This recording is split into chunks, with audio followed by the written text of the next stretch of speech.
All right, Joel Gausten here from joelgausten.com.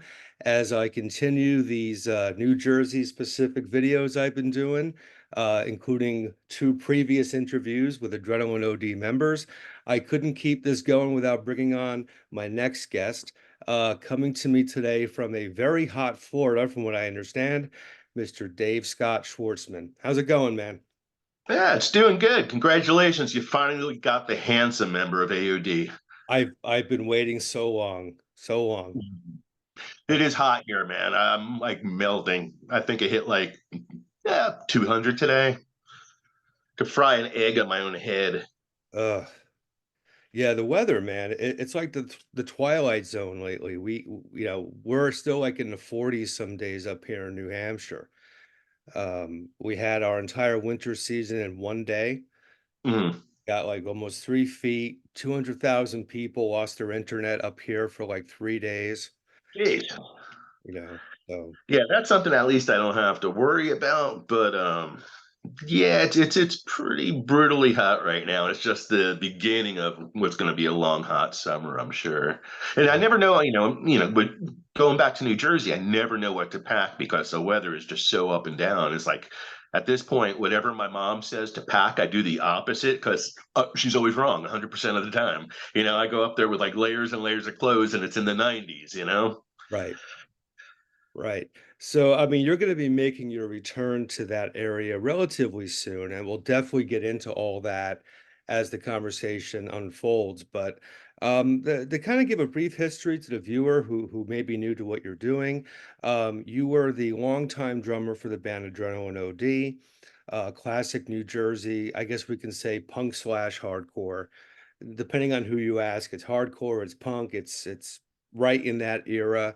From there, you played in some other great bands that I'm really excited to talk to you about because you did some other things that I really dug post AOD. So I'm excited about that. And there's some current activities involving AOD that I wanted to bring people up to speed with and talk to you about. Um, and I should preface this entire conversation by saying you do have a book out that you Yes. published in the not, relatively recently on AOD, and we'll get into that as well. So some of the things that you and I will be talking about with AOD, I intentionally want to keep them kind of Cliff Notes version of things because I want Okay. people to check out your book because having done books, I know they're intense processes, a labor of love, but a lot of work. So I know you put a lot of work into what you did. So I really want to encourage people to get the full story by looking at the book and checking out So, what you did with that. Um, so I figure we'll start with kind of your entry point into being actively involved in bands. And I know before you were a drummer in a band, you managed a band in New Jersey that has been mentioned a few times in the past on this channel, the East Patterson Boys Choir. correct. And so let's kind of start there. Number one, how did you come across those guys? And how did you end up serving as manager at a pretty young age? I think you're what, 14 at the time? 14, yeah. And they had no idea. They thought I was like 18 at the time. Um, it was a fluke accident that we met. I had gone to the store Two Tone, the punk rock store in Passaic, New Jersey, the first weekend they were opened. And I walked in, and Iggy, who owned the place, uh, was complaining about this band that came to put in a flyer in the store, and they were called Hitler Youth. And it was like, oh, go to leave the store, across the street at this place called the Diamond Ships Cafe. There's a band practicing, a punk rock band.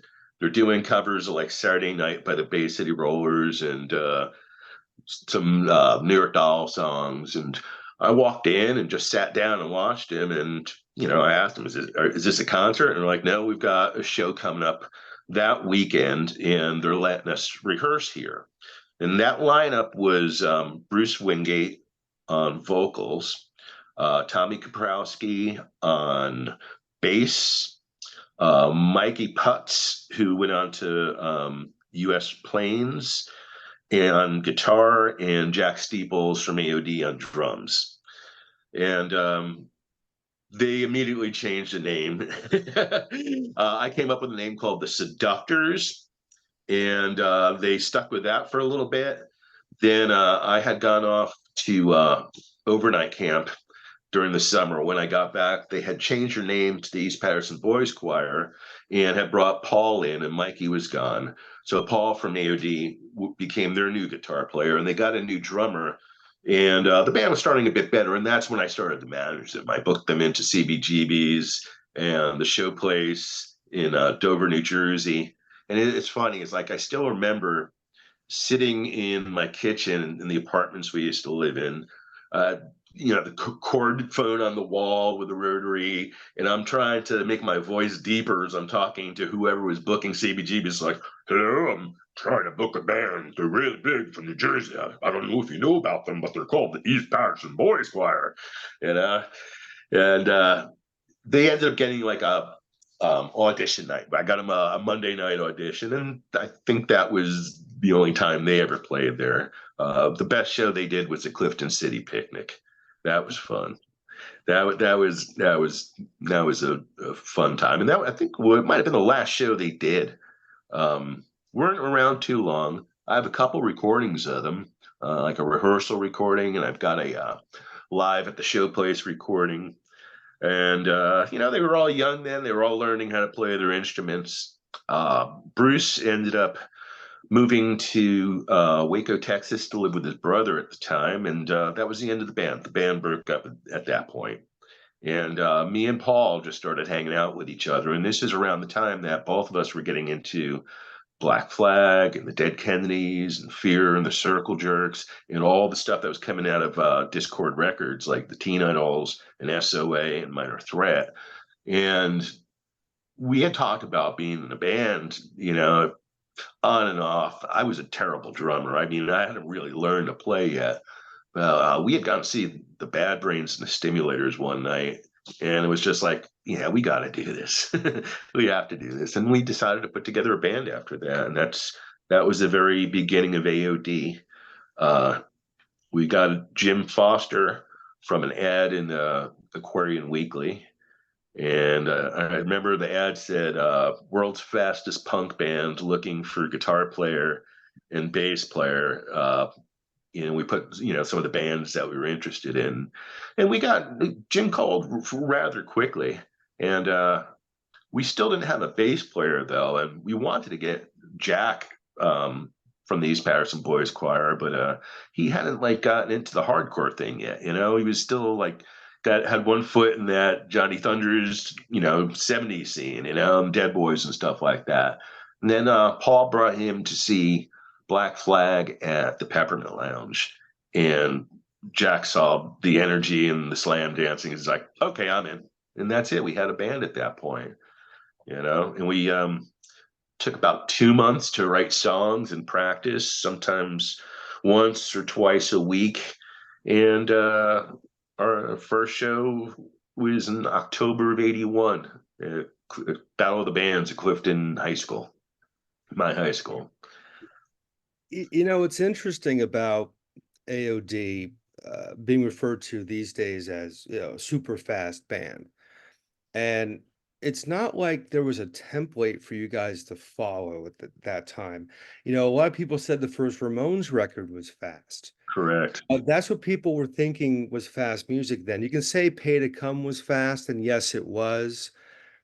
AOD was faster. The Stimulators weren't particularly fast. Uh, Fast for us at the time was like the Dickies, right. that was fast. But AOD was its own thing. So when people these days refer back to that time, it was really AOD in a lot of ways that pushed that envelope and was really fast. Yeah. Uh, even I mean, this is 80, 81. The Misfits certainly weren't fast at that point. So it was really AOD kind of pushing that sound forward, particularly in Jersey. Yes. So you're a new drummer in those days, and you're still pretty young. Um, and sometimes people succeed when they do things when they're young enough not to know any better. Right. So I'm kind of curious, playing those drums in that style back then at that age, Was it something that kind of fell in naturally for you, or was it a challenge to kind of get that sound together It behind? was the most unnatural thing. I am born without rhythm whatsoever. Somehow I just picked up the one beat that, like, the Bad Brains drummer played, that boom bop, and I just played that one beat as fast as I could every day, is from the time I got home from school until the time that my mom like would say, "Okay, enough, I can't take it anymore."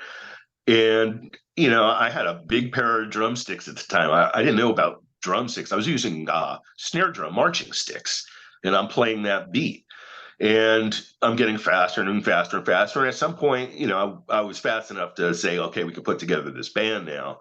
But even like our early shows, I've got recordings of like the first club show we did at Mile Square City in Hoboken, and comparatively not near as fast as we got. It almost sounds like half the speed, but the more we played, the faster I got. And I remember, in the early days, it was really physically hard to play that. My muscles would just start getting really sore, and I would have to put Absorbing Junior on my arms, and I'd have to be in a van with these guys, and I started getting the nickname Absorbing Junior, except Jack, who called me Ben Gay.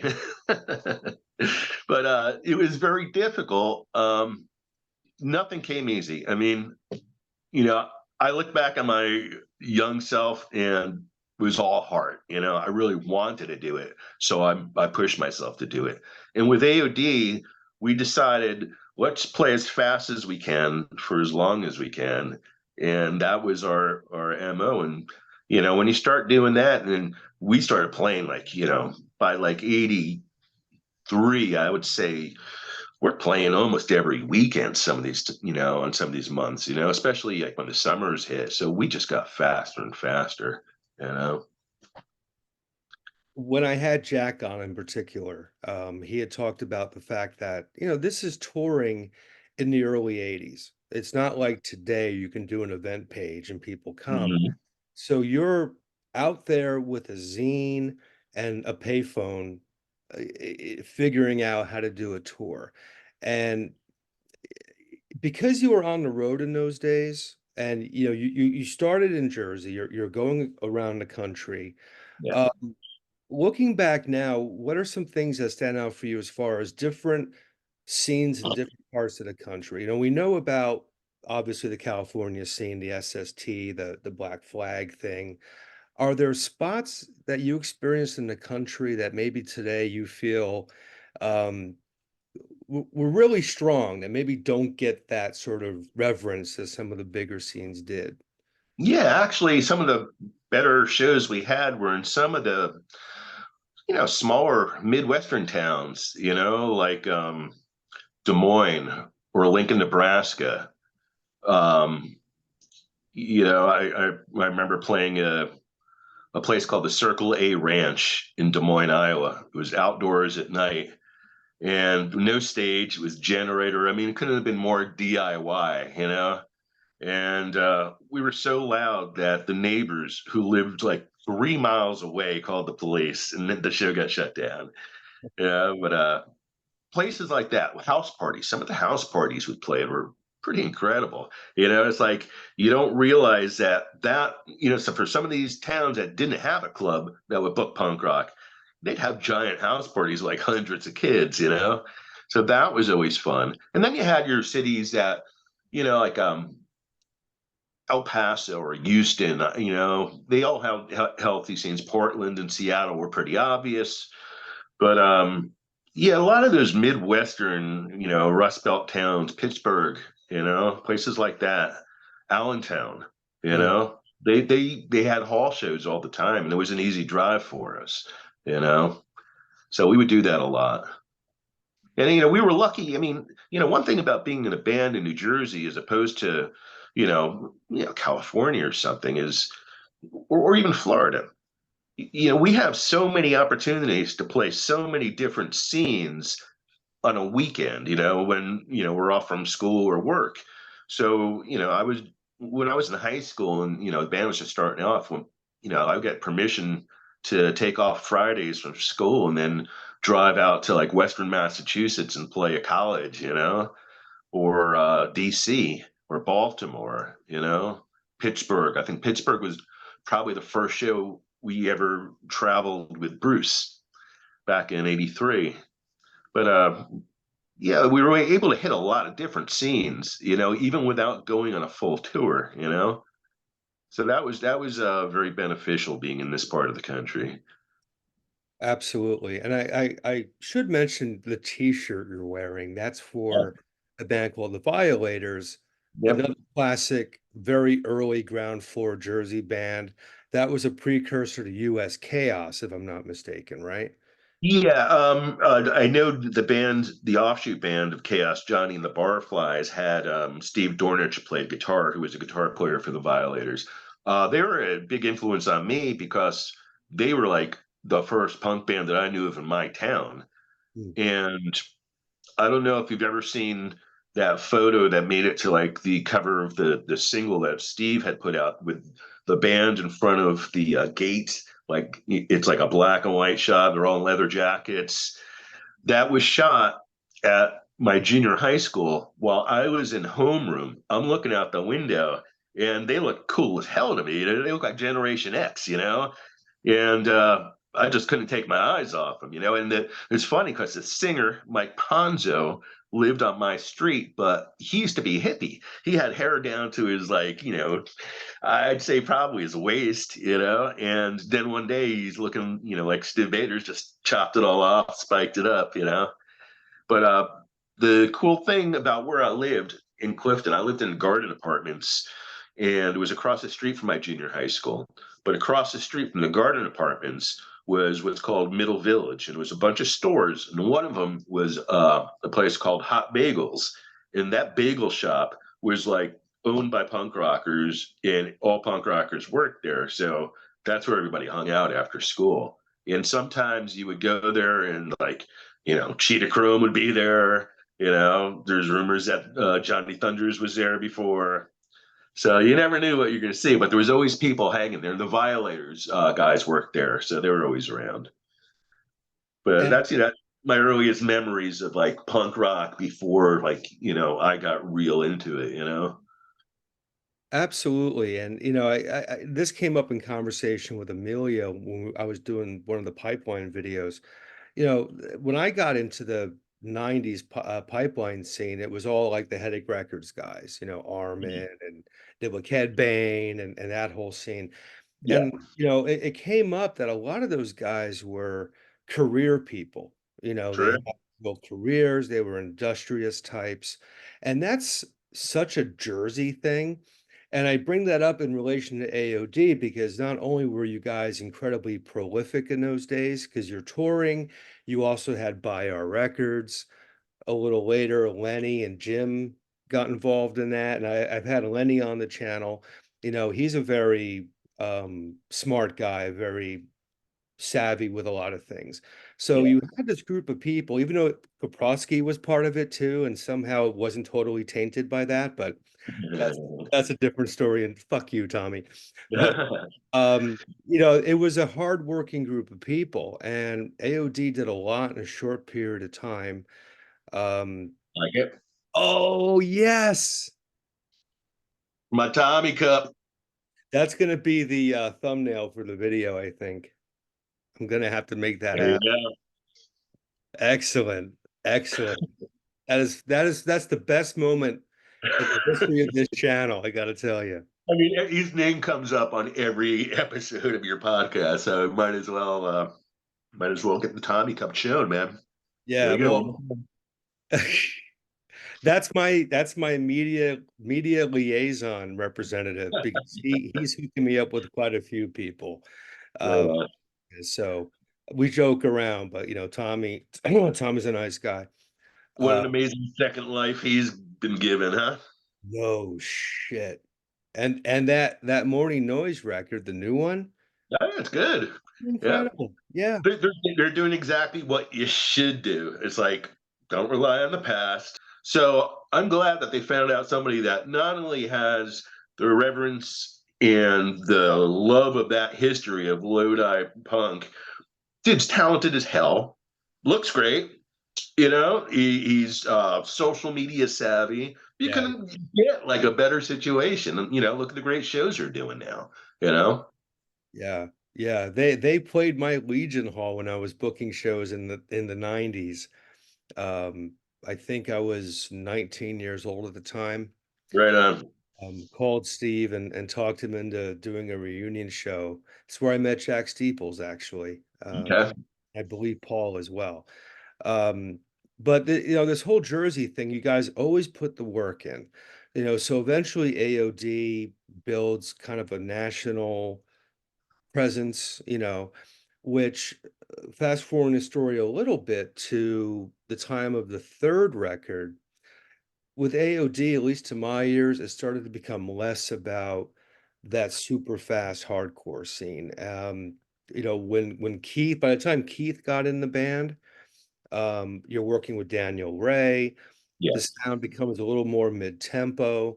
Um, how much of that was a decision like, we've got to take this somewhere else versus just being kind of a natural thing because you guys are playing for so long at this point, the sound naturally kind of evolved in that direction. At the time that we did Humongous, it's like we just laid down probably the fastest songs of its era. And we're like, well, we can't get much faster than this. And to be honest with you, we had around this time really started going back listening. We had gone through, listening to like the Minor Threat and SSD and all the hardcore stuff, but mostly what we were playing in the van was the Avengers, the Dickies, Undertones, the Buzzcocks, the Monkees. So it's like what we were listening to, it kind of wasn't jiving anymore with what we were playing. So it was kind of a conscious decision to let's just slow it down and kind of work on good punk rock songs and kind of mix a bit of the energy but not the full-blown speed. And in retrospect, had we just like combined that cruising with Elvis punk pop sound with the speed, there's no effects right there. You know what I'm saying? So, if we had just stuck it out, that would have been probably what we ended up sounding like. Yeah. So, but the later we went on, the less punk rock was a thing. It was starting to people were drifting off from it. Hardcore that we knew wasn't the same hardcore. You know, and I mean, obviously 10 years, a lot changes over the time. But, going back to like, the early days, and I got to mention this, like the one thing that made the band go from like 0 to 100 quickly was just being on that New York thrash compilation because that had like worldwide distribution. It was the first document of New York hardcore, and it continues to snowball. But back then it was a big deal. Every college radio station that played punk rock was playing Paul's Not Home. So Right. we got instantly known everywhere because of that. And it made putting out, and then we went from there. We realized that compilations, that's a great way to go. You just go in the studio, it's cheap, you record one or two songs, and then you get on a compilation. The next one we were on after New York Thrash was called Underground Hits 2 from Germany. And it was the first hardcore compilation from Germany that featured American bands who were on there with Husker Du and Angry Samoans and the Meatmen. And we started getting tons and tons of fan mail from Germany. Couldn't understand it, but we were getting tons. And the compilation really, really helped us, man. Flip side compilation also, that was another biggie. And it made, when we finally put out Let's Barbecue, it made it easy to get distribution because everybody already knew us. So they were kind of waiting on it. And we didn't realize that the potential. It's the scene was just kind of starting off. I think the first pressing of Let's Barbecue may have been like 1,500 or something, 1,100. It seemed like so many records. that we were like throwing them at trees and breaking them. We were making ashtrays out of them. It's like it's so stupid. So stupid. I don't even have a copy of the original anymore because every time like I make a friend and I was like here here here, it's like oh great. So, but you never thought that your record's gonna be worth hundreds of dollars one day. Who would have thought that? I mean, all those Misfits records. I had access to all that stuff. I mean, the early ones were hard to find, but your three hits from hell, Glenn would give me like a box of them, like 50 to go and sell to kids in my high school, because I could have just stuck that in a vault somewhere and Right. I have a retirement fund at this point, you know. But who knew? Who knew? Yeah. I mean, if we knew, we could have backed up a truck to like any record store back in the day, bought like their $2 Heart Attack record, and just put it in a vault someplace. Yeah, exactly. With the New York Thrash compilation, what's interesting to me is obviously it's called New York Thrash, but AOD is a Jersey band. Yeah. And very, very quick story. It's a kind of a long walk to my question, but it's a funny Mhm. story. Years and years later in the 90s, I had a band called the Graveyard School. We were playing CBGBs, and I was in Bobby Steele's Undead at the time as well. Right. So Bobby was going to come and do a surprise appearance. He was going to sing When the Evening Comes, and we were going to back him up at CB's. So we're outside unloading, and here's a name. Harris from Lech Patrol was outside, Yeah. and he was breaking balls. He's like, "Oh, fucking Jersey band playing CBGBs. What the fuck are you doing?" That sort of thing. Yeah. And we're kind of humoring him. Harris is an interesting guy. And Bobby walks down the street, and Bobby comes over and says hi to us, and hey, man, looking forward to doing the gig tonight. And Bobby Yeah. walks to CB's. Harris is like, Bobby Steele? I'm like, don't tell anybody this. We paid Bobby $1,000 to sing with us for clout tonight. And here's Yeah. so my whole point with that is, there was that sometimes that New Jersey, New York divide where, some bands were saying they were New York hardcore, but they kind of Right. weren't. Um, Right. did you guys ever encounter that back then where it was like, oh, you're from Jersey, you're not really part of this thing of ours? Yeah. The very earliest days of like hardcore when it went to the A7 club and even before like the CBGB's matinees, everybody was kind of a little bit clicky back then. But the reason was we all came to this place and we didn't know each other. So it took a while for everybody to kind of gel with each other. The Astoria kids hung out with the Astoria kids, the Jersey kids hung out with the Jersey kids, you know. So that's just the way it was. The more we got to know each other, and the more people that came into the scene as well, the closer the core got, you know.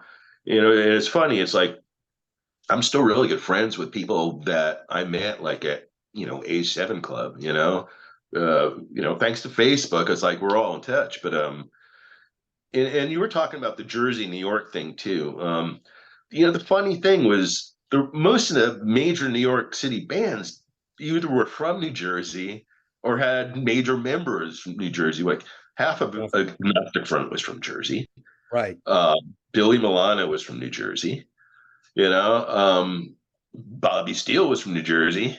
You know, so I think that we were the first band that just said we're going to be a New Jersey band. We're not going to say we're a New York City band because nobody's doing that for our state. There's nobody giving an identity to New Jersey. It's like, yeah, we live close to New York City, but we're not from New York City. We're from New Jersey. And uh, I think that was probably the smartest thing we ever did right off the bat when we started doing interviews, for magazines and stuff like that. We made it clear that we are a New Jersey band. The Misfits back in the day, they had the New York address so people wouldn't know they were from New Jersey. So we didn't want to hide that fact. We wanted to actually wear it like a badge of honor, you know? That's great. That's great. Um, Speaking of the Jersey era that we're into, I had Diane Kamikaze on recently. Yes, I watch that show. Cool. And we got into, talking about record stores as hubs, the Mhm. meeting place for people. And Yeah. for me, I was born in 77, so I missed the whole thing entirely. But by the time I was 10, 11 years old, I was kind of voraciously getting into it. I had an uncle who lived in Wayne, New Jersey. Okay. I stayed with my uncle some weekends, and he was across the street, right off of 23, from a record store at that time called the Sound Exchange. It still Right. is the Sound Exchange. It's still in operation. I'm very familiar with the place. My mom lives right up the street. Fantastic. So, and I grew up in Kinnelon originally, so I was kind of Yep. in that area. Yeah. So Yeah. I'd read what was at that time the East Coast rocker and learn. That's how I learned about you guys originally in AOD. So I'd learn about these bands and then go to the Sound Exchange and buy the records. Mhm. Bring up the Sound Exchange specifically because a few years prior to when I started going there, it was owned by a guy named Chris Carter. Yep. Chris Carter later became the guitar player in Dramarama, uh, Mhm. who had a run there, and our legends in New Jersey, of course. That Yep. was named Looney Tunes. So I know there was one day in particular when you were a kid, you were in Looney Tunes or at Looney Tunes. Two guys from Lodi walk in. Mhm. Take it from there. Okay, well, this is one of two good stories about Looney Tunes, but yeah, I was shopping there. My mom used to go to like I think it was a craft store that was next door to the place. So she would go there, Yes. and I would go record shopping. And I was in there. I'm just looking through records, and Jerry and Glenn came in, and they had just gotten. They were dropping off the Beware EP. I think they got some copies from Cherry Red or something, and they were, bringing some to sell to them. And you know, I walked over and I started talking to Jerry. Jerry will talk to anybody, you know what I'm saying? And showed me the record. He's like, check it out, check it out. I ended up buying the record. I bought that record and Meet the Plasmatics the same day. I went home with both of those records. And yeah, that started my man. That was like mind blowing to me. They became my favorite band instantly. And being in New Jersey, and I've said this before, they were not really well known. You know, um, the only way you knew them is if you were a hardcore record collector or you were local. You're part of the local New York City or New Jersey scene. Other than that, nobody really knew who they were back then. But for me, it was like the Beatles lived in the town next to you because they were really like my Beatles. They were just as important to somebody of that era as the Misfits were to me. And I would ride my bike, it was like 15 miles or something from Clifton to Lodi. And just I would meet up with Steve Zing. He was like my first Lodi friend. And the two of us would go and just sit outside of Jerry and Doyle's gated, backyard area and listen to them rehearse. And we did that a lot. We did that a lot. And then one day I figured out a way to get into those rehearsals because I could maneuver my way through just about anything sometimes, and I ended up getting invited to a Misfits rehearsal uh, under the guise that I was going to write a story about them for the Village Voice. Now I get there. I'm all like 15 at the time. I brought a tape recorder for the interview, and I told him I was bringing a photographer, and I brought Paul from AOD, who forgot to bring a freaking camera. So, but they still let us in. And before they started the rehearsal, I asked Glenn, "Is it okay if I can record this rehearsal?" He's like, "Yeah, go ahead." We recorded the rehearsal, and it was them learning "Mommy, Can I Go Out and Kill Tonight" and "Queen Wasp" and "Die Die My Darling." Mm. And they were showing Googie these songs, and he was having a hard time with "Mommy." And that tape that I made of it I made copies for a lot of my friends, Sal from Electric Frankenstein and Mike from the Skulls and the A.O.D. guys and Tommy. Everybody had a copy of this tape. One day I was going, years later, I think I was going to a show in New York, might have been like the Cat Club, and I had the cassette in my car with a box of cassettes, and like everything in New York, somebody's going to break into your car, and they stole it. I was so pissed off. I was like, I'm never ever going to hear this again. It really meant so much to me. When the internet era happened, I was like, this is after I got computer savvy, after the MySpace era and stuff. I was like, well, I wonder if anybody else ever recorded a session in the garage, but they used to call it the pit. And I put Misfits rehearsals in to Google, and this one bootleg came up, and it was called Pit Sessions. I think it was like 1982, which would have been the year that I was there. So I was able to download it and play it. And my wife at the time was with me, and I said, "Hey, come here, listen to this. Listen to this. This might be my recording. If this starts off, and the first thing that happens is they start playing and they stop, and Glenn calls Doogie a douche. This is my recording." Sure enough, freaking my recording. And not only did I get it back, but it's been cleaned up even better than the original. And in between songs, you can hear me and Paul laughing. You know, it's crazy. And this is led into another strange story where on the Walk Among Us album, when they do "Mommy, Can I Go Out and Kill Tonight," it was live from I think the Ritz. Paul is the one that says out "Mommy," then they go, "Yeah, Mommy." He's the one that requested the song because he is the only one in the whole audience that ever heard the song before. So Paul's on that. You hear Paul say "Mommy" before the Misfits do. Now, my second Looney Tunes story, went to see the Plasmatics there for an in-store. I love the Plasmatics. It's like one of those bucket list bands. I came so close to seeing them every time something would happen, and I never got to see them. But I did get to meet them, and they were really nice. This is right after Wendy got beat up by the police in Milwaukee. She still had a black eye. And I'd gone there with my friend Steve Casamano. He was the drummer for Sacred Denial and the bass player for a band called 13 Day Vacation and the singer of a band called Suburbicide. He's an old school dude. He's been around since I have in junior high school. He's no longer with us, but he went with me. So I've got pictures of him with like Richie Stotts and everything. And we're hanging out with Wendy, and he says to Wendy, "My friend Dave's never touched boobs before. Can he touch your boobs?" And she looks at him like, yeah, she looks at me. She's like, "Okay." And she opens up her leather jacket. It's like, I'm, looking at it, I'm just like, "Thank you." First boobs I ever touched ever in my entire life were Wendy O. Williams. I should have never washed his hands again. But that's one of those good stories. I tell people in person. I don't even think I remembered to put that into the book. Might have to make the second pressing.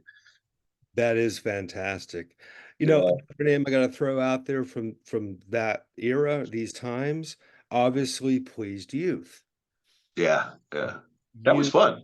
and that was going on kinda concurrently with AOD, right? You became the singer for Pleased Youth. Yeah, yeah. I had known Andy and Paul Decolator for a long time through the band NJF, and we were at a like agnostic front show or something, and maybe Bedlam was opening, and I came up and sang a song with them, and I moved around a lot, and they liked the way I sang, and they asked me to start a band with them.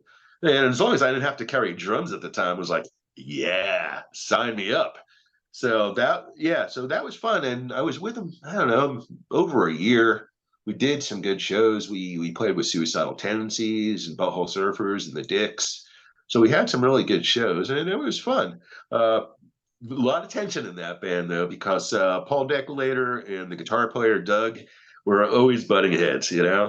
And we rehearsed in New Brunswick, about a 45-minute drive from Clifton, And I'd get to rehearsals and we'd start practicing in like a half hour into the rehearsal. These guys are fighting so bad, like rehearsals called off because one of them is leaving. So, I went through a lot of that.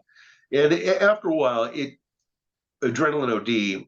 In the early days when I was in Pleased Youth, it wasn't a big deal to be in two different bands, but AOD started after, I guess Wacky came out, in that area in between Let's Barbecue and Wacky. We started getting more and more shows, and we're gone more on the weekends. So, I wasn't able to do a lot of the rehearsals either. So I eventually got kicked out of the band. Years later, years and years later, late 90s, early 2000s, I want to say, Hmm. I was writing for the Aquarian. East Coast Rocker had renamed itself again, the Aquarian, for that. Right. And I'm an editor now, is what I do by trade. So I know what it's like dealing with writers. So, but I was always good. I was always sending in my stuff on time. I Hmm. always hit deadlines. So I forgot who it was. Maybe it was on the band Those Unknown or something. It was like a Jersey, thing. So I send in the piece, and like a week later, I get this phone call. No, hello, it's so and so. I hear it is, where's that story? Um, in your inbox. I sent it like a week and a half ago. I'll look again. Click. Little did I know at that time that was Paul from Pleased Youth calling me because he was working. And that was Yeah. the only interaction I ever had with Paul, regrettably. But it must have, I know those days. He's probably on a deadline. He couldn't find something, and he's like, where's the article? And I'm like, it's there, dude. Like, Right. another look. He Uh, was a unique personality, very intelligent, very dry, dark sense of humor, and he could push your buttons pretty good if you wanted to. and Jersey, straight up Jersey. oh yeah, Sarcastic wise ass. yeah, that was Paul. So rest in peace, Paul. Uh, Yeah. Paul was pretty much had one of the first punk rock fanzines in Jersey called Tips and Tours. Went back to like 1980, I think, really early. One of the first times, probably the first time AUD ever played CBGB's was a benefit for Tips and Tours with the Violators and I think Autistic Behavior. hmm. And that was probably like 82, beginning of 82. So he's been around a long time. He had a unique sense of humor, especially when it came to the fanzine. Like when New York started getting more violent at shows, he would go to the shows and review the fights at the shows. I thought that was brilliant. It really was funny as hell. you Perfect. know, it kind of took the piss out of it. Exactly. I know some of the stuff you did with Pleased Youth has been reissued or released properly on a Beer City compilation, right? The Doomsday album, I think it's That called. is correct. Yeah, that would have come out on Bio Records, and then they kicked me out of the band, and the whole thing got scrapped. So I'm glad it finally saw the light of day. It's for what it's worth, it's a pretty hardcore record for its day. And Doug's a great guitar player. I love the stuff he does on that record. Yeah, we have a couple 6 degrees of separation, Doug and I. We both play with Martin Atkins, so Yeah, right. cross-pollination there. Um, but before I dive back into AOD, this is probably the first opportunity I've had to talk about a certain band that you want to talk about bands that don't get mentioned enough that absolutely should. Um, let's talk ABBA. ABBA. Is that what we're going to talk about? I'm We excited. We're talking could, about ABBA now. dude. I'm such a fan of theirs. We can go off for 2 hours just on that. That'd be another podcast. Yeah, I'll see if I can find Tesco V and we'll put him in And on there it. you go. There you go. We gotta talk about SNFU Okay. because talk about a band that despite you know, the obstacles they put themselves through. We'll put it that Right. way. Um, for the most part, a consistently great band. Yeah. Um, Ty Pig, great singer. He was almost like the Ian Curtis of hardcore in a lot of ways. Um, especially in the later years, some of that like Yeah. Painful Reminder and stuff like that. Yeah. Definitely an underrated band. And I know AOD, had kind of a nice relationship with those guys. So I wanted to make sure SNFU was mentioned, and maybe I can get some thoughts from you on Chai and that whole scene that they were doing. That was one of those bands that we connected with on the '85 tour, and just like instantly hit it off like long lost friends, just instantly had the same sense of humor, and we got along great with them. And I mean, getting to play with them, it, they're amazing live. Let me tell you, it's like he could jump around the stage like nobody could jump around the stage. I'm surprised he had knees later in life, to be honest with you. Um, but they were so energetic, great songs. My favorite memory is we did a house party with them in Gainesville, Florida, on the '85 tour, and I remember the guys from the death metal band Death. Chuck Schuldiner came Sure. up from Orlando. He was big AOD fans, so he came up to that show. And this was a giant. This is one of these great giant house parties with hundreds of kids, and then we're playing in the living room. There's kegs of beer, and I remember uh, somebody had rolled this joint that was about the size of a baseball bat. And it's getting passed around the house like this. And everybody's taking a hit off it, and everybody's coughing their brains out. But like the entire house is filled with smoke at this point. But yeah, those guys could hang, man. They're fun guys, I got to see him again later on, when they were gotten more popular, in that like Bad Religion, No Effects era. And the rest of the band were still the same, but he was off, man. It was something different about him, and I could see it then. He was real quiet, didn't really talk much, and I wasn't even aware of what he was going through at the time, and obviously, his situation got progressively worse. But it's too bad, very talented, very, very talented guy, you Oh, know. oh yeah. I think personally they should have been one of those bands that instantly roll off your tongue when you talk Yeah, about classic era. I mean, and even, in like the 90s when all that shit fucking broke, like that was a band that should have been part of all that. right. Like when Green Day had their thing and No Effects and Bad Religion, that band should have been part of that whole swing, you know? Uh, Yeah, yeah. They were kind of almost there. They were on Epitaph for right, those years. They were playing some bigger places, like theater sized places, but they didn't get that. They didn't stick around long enough to get that no FX mojo going. right. And that's a weird thing. I mean, the no effects. The third show they ever did was open up for AOD in California and Roxanne's in Arcadia, and they were 15, 16-year-old kids back then. And if you were to tell me that one day they'd be like one of the biggest punk rock bands in the world, I mean, I had gone to see them the last time they were in town here in Orlando. Swear to God, it was the biggest crowd I ever saw for a punk show in my entire life. And I've been to Warp shows, I've been to Lollapalooza. It was like 18,000 people, something at the fairgrounds, and it was unbelievable. And they're doing it all themselves too. There's no agency setting up this farewell tour. They're booking it all themselves. They're finding places like parking lots and fairgrounds and places that aren't being used, and they're hiring the vendors themselves, and they're in charge of the merch tents and everything, completely DIY. But man, they must be making some bank on this tour. I'll tell you what, because the lines to the merch tent were like the 5 different lines, and each one had about 300 people the entire time. So God bless them, man. It's like I guess hard work pays off. It's like we're one of those bands that yeah we open the doors, but that doesn't pay much. you know, Well, I mean, we never reap those kind of rewards.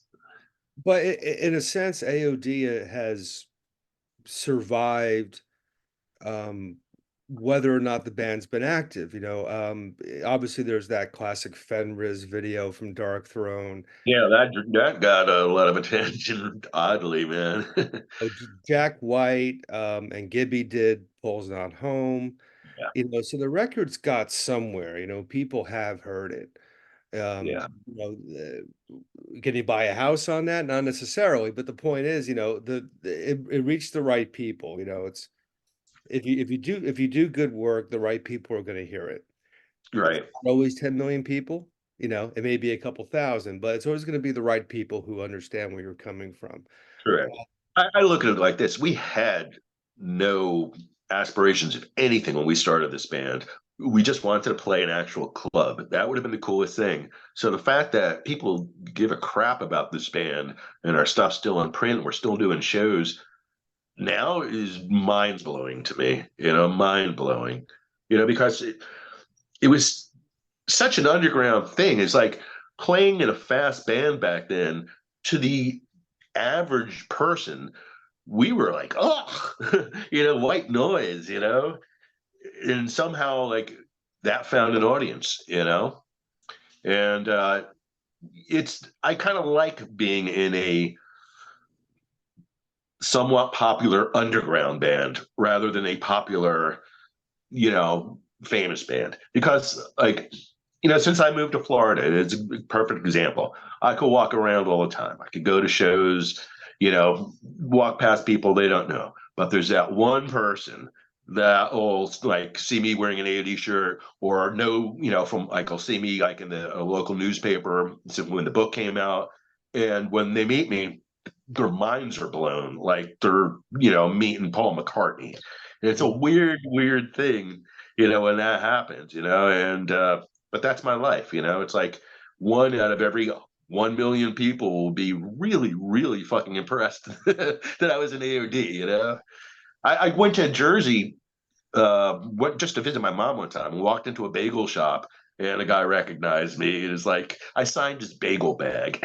It's like, you can't make that stuff up. It's just a weird life I live, especially after the book, because then, I mean, that really got a lot of attention that I personally never got. So now like I'm doing podcasts and interviews all over the place. So I'm getting a little more recognized, at places, which is kind of weird. Yeah, it's a funny thing. I just had some guy a few months back in Thailand who asked me to like sign a bunch of stuff for him. Like, Yeah, like industry, because I did a lot of stuff in the industrial scene out in Chicago and stuff like that. right. Yeah, mail, send it to me, give me the postage money, I'll happily sign anything. Yeah. Shit like Yeah. that happens. The next day, I'm just some jerk off in New Hampshire, like nobody cares. So it's a weird feeling when that takes place because you're like, how did that guy even know I exist? But when you Yeah. put things out in the universe, someone's going to grab it eventually, someone's going to hear it eventually, and it's going to have an impact, and For that's me, for me, the oddest dichotomy is going from I work out of my house. I don't come into a lot of contact with people unless I go out, going home for the reunion shows because I'm going from zero to like 1,000, and it's like it's like going to a high school reunion all the time. But it's also odd because you're there for like maybe 3 4 hours. And Mhm. it's like so many people, and you want to talk to everybody, and you can't. And you're talking to like people that you don't know that are fans, and you don't want to be like, I went to high school with that guy. So that part's weird too. And I'm getting kind of used to it now. We've done a lot of these reunion shows, but it is strange. I've become somewhat of a quiet person down here. Yeah, I understand completely, 100%. Yeah. Um, we were talking about the cruising record and slowing things down a little bit. I wanted to talk about Ishtar, the final AOD record, because that's actually my entry point. Because again, I'm reading the East Coast Rocker, and the Right. centerfold spread, and I'm seeing a bunch of long hairs. You look like fucking Zodiac Mind Warp. Yeah, that's what I And was listening to at AOD, the time. Ishtar, and the Yeah. logo struck me, the way you guys looked. You're on Restless. I was already listening to a lot of Restless records. Like I got a couple of those, Agent Orange being one of them. And for me, anything on Restless in those days, I was getting. Okay. Wasn't all the greatest stuff, but AOD, I love the Ishtar record. The Uh, Ishtar was like the first time that the Aquarian or East Coast Rocker really wrote anything about us. I mean, we had been in, the state, since 1981, and the best they would do was like occasional record review or a mention here and there. They never wanted to cover us, you know? hmm. They really steered clear of the hardcore thing for some reason. Well, I know Restless, I've talked to some people who were on the label. I know Restless went under pretty much Yeah. after that record came out. Uh, Yep. was that one of the reasons AOD split up at that point, or were there other things kind of happening that made it? Well, by that point, before we got the deal with Restless, we were really ready to pack it in. We were just kind of cooked, you know. The hardcore scene and the punk rock scene had really just disappeared. It became something else. The hardcore scene became that biohazard kind of hardcore sound, and there wasn't much punk rock going on back then. So we kind of were like a band without an audience, and we weren't drawing people at our shows anymore. It wasn't really fun anymore, and we were ready to call it quits. And this deal with the Enigma Restless came up, and it was kind of like, all right, let's just, follow this through and see where it goes, And we really had no anticipation of anything good coming from it at all, but they gave us enough of an advance where we can get our own producer. And, we got Andy Chernoff because we were giant Dictators fans. And, just like typical AOD luck, it's like we did like a stint out to LA, got no tour support. The label folded like probably 3 weeks after the record came out. So the records really never made it to the stores. They never got, barely got sent out for a review. And at that point, I remember we did our last show in a place called in Garfield that had like cover bands and stuff. And it was just like one of those like middle of the week shows, and it really sucked. And we were just like, all right, let's just put a fork in it. We're done at this point. And everybody was in mutual agreement at that point, and that was it. I had been in, other bands at that time too. So, it wasn't like the end of the world for me. But I think that we were just sick of the band. We are kind of sick of each other. We've been around and just kind of, we were like the Rodney Dangerfields of American hardcore, the no respect. It's like we'd get close to something great, like touring. Perfect example. We were supposed to tour Europe on the Cruising with Elvis, era, and we had our passports, we had our bags packed, and we were reliant on the promoter to send us an advance for the tickets so that we wouldn't get stranded over in Europe in case something happened. And it didn't come through, and we ended up canceling the tour. Flash forward decades later, we're going to do it all over again. We're finally going to Europe. We're on Rebellion Festival. We're on a great night with like the Dickies, the Undertones, the Anti Nowhere League. And we're going to go out for 2 weeks, going all over the place. COVID happens. Everything canceled. Everything. And it was just like, oh, this is our life, man. Nothing really great is ever going to happen. I am convinced of that. We're going to have minor things of, oh, that was cool. That was cool. But nothing great. We're just one of those cursed bands, I think. Well, there are bands that had great success that fell apart within a year because the success was too great, you know? I So, guess it depends on what you measure success. right. For some people, like success would be playing like a festival show, playing a play like Riot Fest. For me, I really didn't give a crap about anything like that, for a number of reasons. First of all, there's no intimacy in a crowd like that.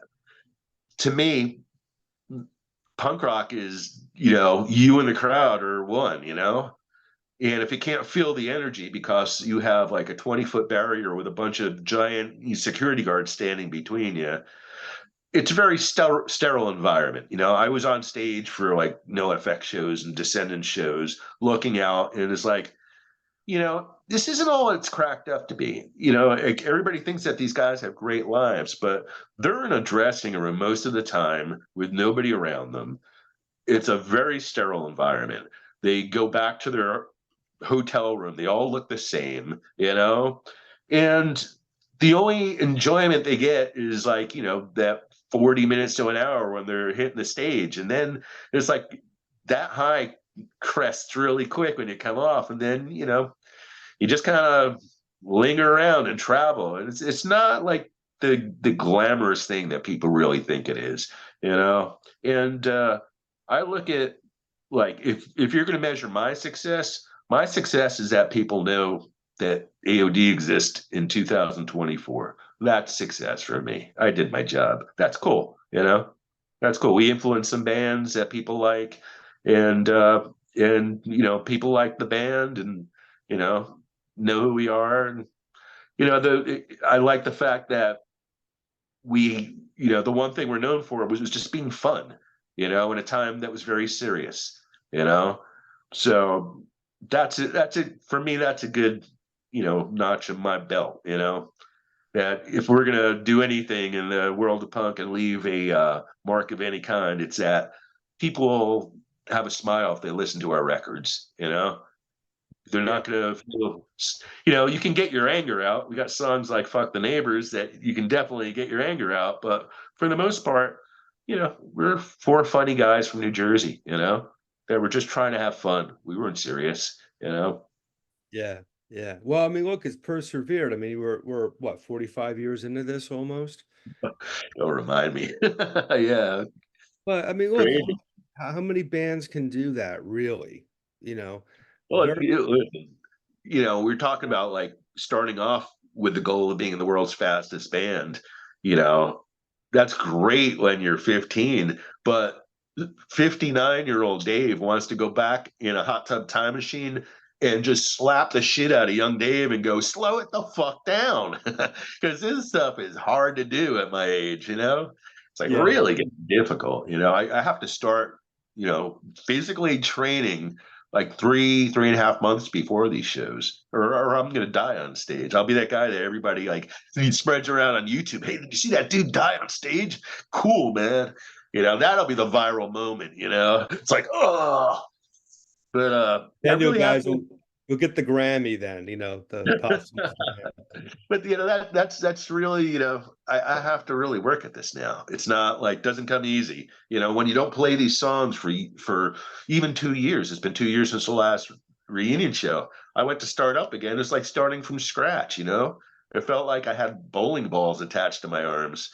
Yeah. And but you just have to work at it over and over and over and over again. I've lost like 38 pounds now since in the last 2.5 months, 3 months. So I mean, I really had to get my crap together.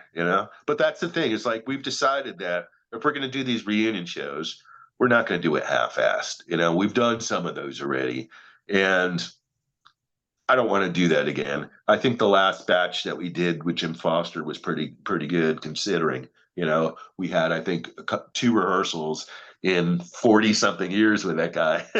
you know, so it worked out really well, and he's going to be playing with us for these shows too. So Right. and now Jim's going to be playing the full set with us because we had Keith Hartel join us for half the set, but Jim's going to be doing all the songs that he hasn't played before, like Rock and Roll Gas Station and Bugs, AOD versus Godzilla. So this will be fun. Absolutely. Yeah, And I should mention Jim's coming on this channel too, very, very soon. Jim's a hard worker, man. I'll give him credit. It's like when we were young and we started this band, those Jack and Paul, they were drinkers. They smoked a lot. They were partiers. I was a straight edge kid. Jim was a casual beer drinker. When we came to rehearsal, Jim wanted to practice. He wanted us to get our shit down and be tight, and I don't think that anybody kind of realized how important that was in the long run. But he did make us a much better band. He really did. He made us a lot tighter, and he made us take practicing a little more serious. So I give him credit for that. He was older than me, so it's like when Bruce came along, and it's like Bruce came in and Jim left the band. It seemed more natural to me. We already knew Bruce, and there was some tension starting to develop with Jim at the time. Not so much with me, but I guess other band members. Mm. Jim was a stickler for practice, and those guys wanted to have fun. So there's musical differences in that respect. Right. So moving on a little bit, and this gets into some areas I'm happy to talk to you about because Okay. I think it's fair to say that some things you've done post AOD, in hindsight, are a little underrepresented. So I wanted to remedy that in the next segment here.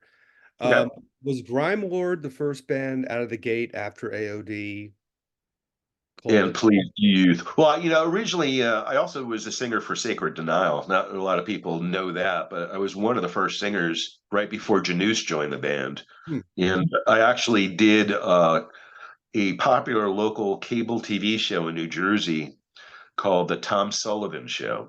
Tom Sullivan was a local film critic for the Herald News, and he had a cable show, and he had Sacred Denial play live at the City Hall in Clifton. And I had found a police uh, uniform from Clifton at my local Salvation Army, and I wore it on that show at the police station. But that was fun. That was, I think, the only show I ever did with Sacred Denial. Other than that, we just practiced, and then I went on to other things with it. AOD got bigger; they got Janus. Uh, but after, yeah, Grimelord originally started off being called Scrooge. That was the first name. And then there was some hair metal band in Florida that sent us a cease and desist or something because they were called Scrooge. So we're like, okay. So we came up with the name Grimelord about like, a year plus into it. And the band, that band was the right thing for me at the right time because I needed to start learning how to play drums outside of just punk rock. That was a little more rock and roll. We started that band with Andy from Niblick Henbane on bass, which is a weird fit for a rock and roll band when you think about like the long hair and then you got an actual skinhead in the band. And then Andy left and we got a regular bass player. And then, the band started, we never put out any albums. We put out some demos and we played, a lot of shows, mostly at places like Zone Decay and the Left Bank and Pipeline, like that whole like, Cat Club era, you know, string of clubs that popped up. But Pete Powers from Genocide was in that band too. Good guitar player. And our intention was to be kind of like a cross between like a little bit of Motorhead, a little bit of Dead Boys, and Danzig, who just came out with their debut. So we kind of wanted to mix all that stuff together, you know. And So yeah, I mean, it's it fun. does sound like that. There are demos online. People can go to YouTube and find some of that stuff from Yeah, that era, and it definitely fits in that pocket because um, that's when I was really getting into. I was still a little too young to go out to the clubs in the city, but I was right. reading about the bands that were coming up in New York and parts of New Jersey at that time. So this was the era of like Circus of Power, Warrior Soul. Uh, Right. Cycles Floods, Raging Slab, right. Blitzbeer. One of the greatest bands ever, in my opinion, for I, sure. I was their co-manager at one point. Really? Yeah, I worked Ed Puglisi, AOD's manager, was Blitzbeer's manager. and also managed Raging Slab and a bunch of other bands. I worked with him booking 7 Seconds for a little bit too. But Blitzbeer, yeah, we were with him when they got signed to Epic. Yeah, that was an exciting era for me. And White Zombie too. White Zombie was Yeah, still in Caroline back then. And like those things were just about to like burst out, right, like something was going to happen. That something ended up being Nirvana, but there was definitely something right, in right. Which New York. really, like all those bands that got signed in the Guns N' Roses wake, it's like they thought they were going to have lifelong careers, and then Nirvana came around, and then Green Day's Dookie came around, and like everything just changed. It's leading to my next band after Grimelord, which I'm sure we'll get into Lucy's Trance. We got signed right like within months of Nirvana's Nevermind coming out, and man, you want to talk about a shift in the entire music industry at that point.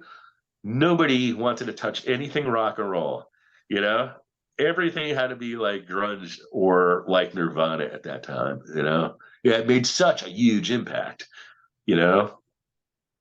I kind of like it when things were a little more eclectic, like Yeah, I was looking at like the Zone Decay shows or like the Limelight Rock and Roll Church shows. You'd see, I mean, I don't know if specifically these bills existed, but it wouldn't be totally out of the realm of possibility to see like Circus of Power, the Lunatics, Warrior Soul on the same bill, you know? yeah, And it was like this really weird, cool time where nothing was defined yet. It wasn't like, oh, we have to be part of a wave. It was just these kind of crazy bands sort of mixing around each other around particular. also, I mean, it was bringing back like a raw rock and roll element that was missing from the scene for a long time. It also brought fashion back. The girls looked fantastic in that era. Am I wrong? Everybody was dressing to the nines. There were great clubs. I mean, the Limelight was a fantastic place. The Cat Club, Pyramid Club, the Lismar Lounge. There were so many places back then. So there was always something going on, and there was a lot of great bands that were touring, that I was lucky enough to see in that era. So it was a fun time. I remember one night I was watching Raging Slab at the Limelight, and I'm up in like the little VIP upper deck area, and it's just me and Joey Ramone. And he looks over at me, he's like, "This is my favorite band. This is my favorite band of all time." I was like, "Wow." He really loved those guys. Really loved them. Yeah, it was an exciting time for me to kind of dive into things, because there was so much happening. Yeah. And Yeah. certainly, you remember the old East Coast Rocker used to have that banding together monthly column where they Yes. show all these different bands, and each band got like two or three paragraphs about what they were doing. And I learned about so many bands through that column. And one name that came up so much in that time was, of course, Lucy's Trance. Yeah. They were like, it was like a band that was just about to fucking break. Like, here's a band from Jersey, you got signed to Atlantic, and things were happening. Um, Unfortunately, that was a short-lived thing, but I'd rather have you tell the tale about Lucy's Trance because I think it's important that that name is mentioned and that band is discussed. Yeah. I was already out of AOD, I believe, at this time, and I was still with Grimelord. And I got a call from my friend Anthony from Sacred Denial, and he's like, "I got this new band. We have some major label interest. We need a drummer because our drummer and our bass player are moving to California." So he sends me the demo, and the demo was freaking great. I was like, "Holy shit, I can't believe this is even you singing." And I mean, it was so good. It really sounded like somewhere between like if the Black Crows or like Exile on Main Street era Stones was also like deeply rooted in punk rock, you know? And so I was like, okay, yeah, yeah, I'll come and jam with you. And we jammed and we did one show at the Pipeline. It's the first show we ever played. And Craig Kalman, who at the time had a label called Big Beat, which was a subsidiary of Atlantic, was looking for a rock band to sign. And he signed us to Big Beat Atlantic. Now, Craig Kalman, I don't know if you know it, but Craig Kalman is now the CEO of Atlantic. He was Ahmet Erdogan's protege, and when Ahmet retired, Craig Kalman became the head honcho. So that guy that signed us is the guy at Atlantic. I mean, he's in charge of everything over there now. But that was a weird time. It was very short. It was like fire combustible. There was so much going on and so much not going on at the same point. When we got signed, they had their idea, the label's idea was they were going to get us a manager, they were going to get us an attorney, and they were going to set up our tours and get us an agent and everything. Their idea was to put us out on the road with like the Black Rose or Guns N' Roses or somebody like that at the time. But they didn't want us to play until we were ready. So they got us a house in Patterson that had a studio in it. And we just were at this house all the time, just writing and practicing constantly. And the time is going on, and they don't want us to play yet. They don't want us to play yet. Well, the guys in my band, they were all young. I was the oldest member of the band, and the youngest one, Chris Crowley, just turned 21. So there's a pretty big age difference between some of the members of the band. And during that time, when you're young and you're signed to Atlantic, and you're trying to live up this rock and roll lifestyle, but you can't actually go out there and have anybody know who you are yet. I think it was driving the guys crazy. And they got into, hard drugs, a lot of drinking, and stuff started going downhill at that point. I mean, there was some crazy, crazy shit. Like, we had gone to a meeting at a really fancy Italian restaurant in New York City with Craig Kalman. And Anthony showed up late, and he came to the meeting with some new girl he was dating. And Chris was already like pretty drunk at this point, and he's very pissed off. So the two of them start arguing, which turns into like a physical altercation at this table in a nice restaurant with the CEO of Atlantic. So right off the bat, this guy's like, oh, what did I get myself into at this point? He's never worked with a rock and roll band or a punk band or anything like that. He was responsible for like Brandy, the R&B singer, things like that. So this was like all new to him.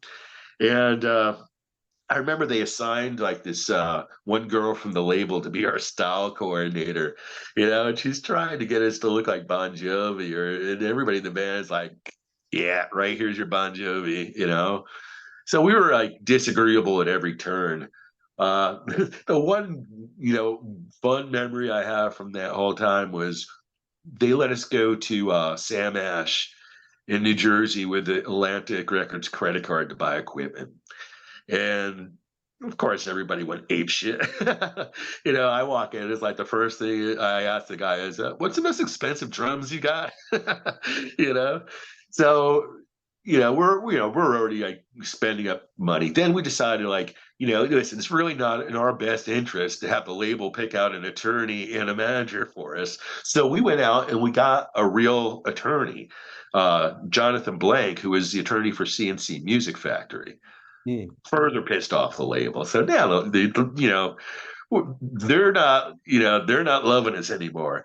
And then the whole Nirvana thing happened. So now they got a rock band on their hands, and rock is dead at this point. You know what I'm saying? It was like the death knell of every band with hair and hairspray at that point.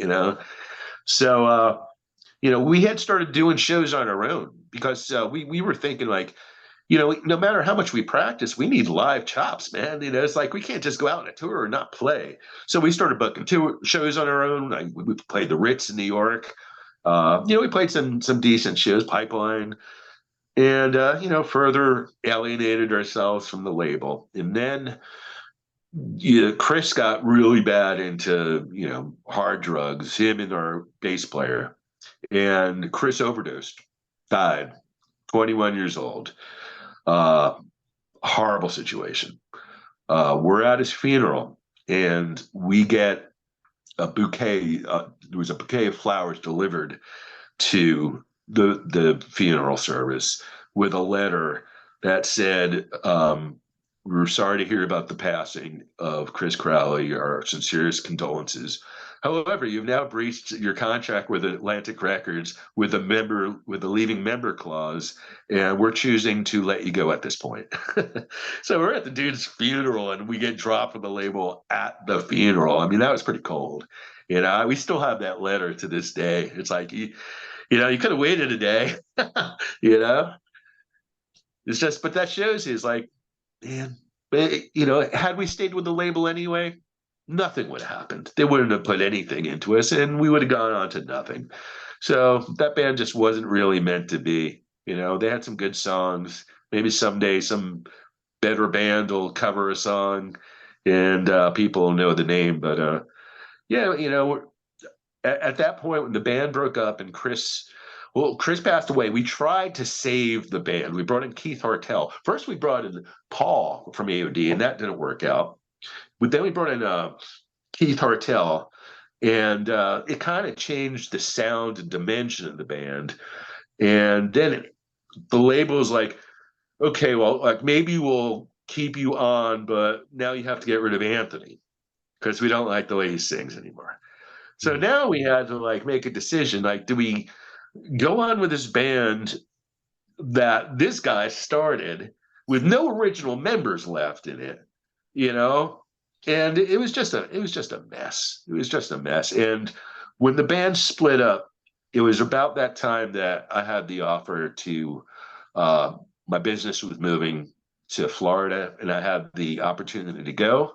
And within like 2 weeks, I had found an apartment in Florida and moved. Most of my friends didn't even know I left. I was gone that quickly. I had the opportunity, and I just took it, and here's where I've been ever since. 93 is when I moved down here. It's been a long time now, you know. Well, I My know, my milky white goth complexion from New Jersey is long gone, you right. know. Well, I know some of the Lucy Trance material, years later, because Trance had that Johnny and the Has-Beens band Yeah, yeah. in Jersey. Some of that stuff was re-recorded for that album. Wasn't Stuck on Yesterday a Lucy's Trance song?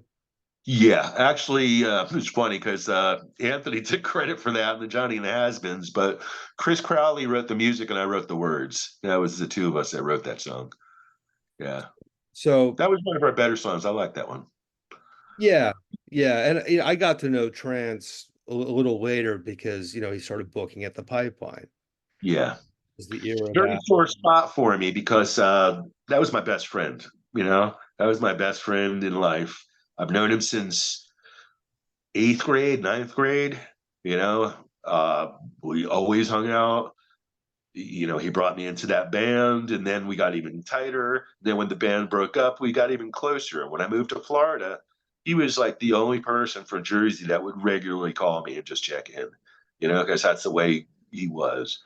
And I really had no clue that he had gotten into, you know, the scene that he had gotten into, or I personally would have driven back there and beat the crap out of him. Because when I found out he passed away, I was just devastated. It really came out of left field. I had no idea. And there's not a time that I go home for any visit, with the exception of one blizzard, that I don't visit his grave and spend about an hour just sitting there and talking to him.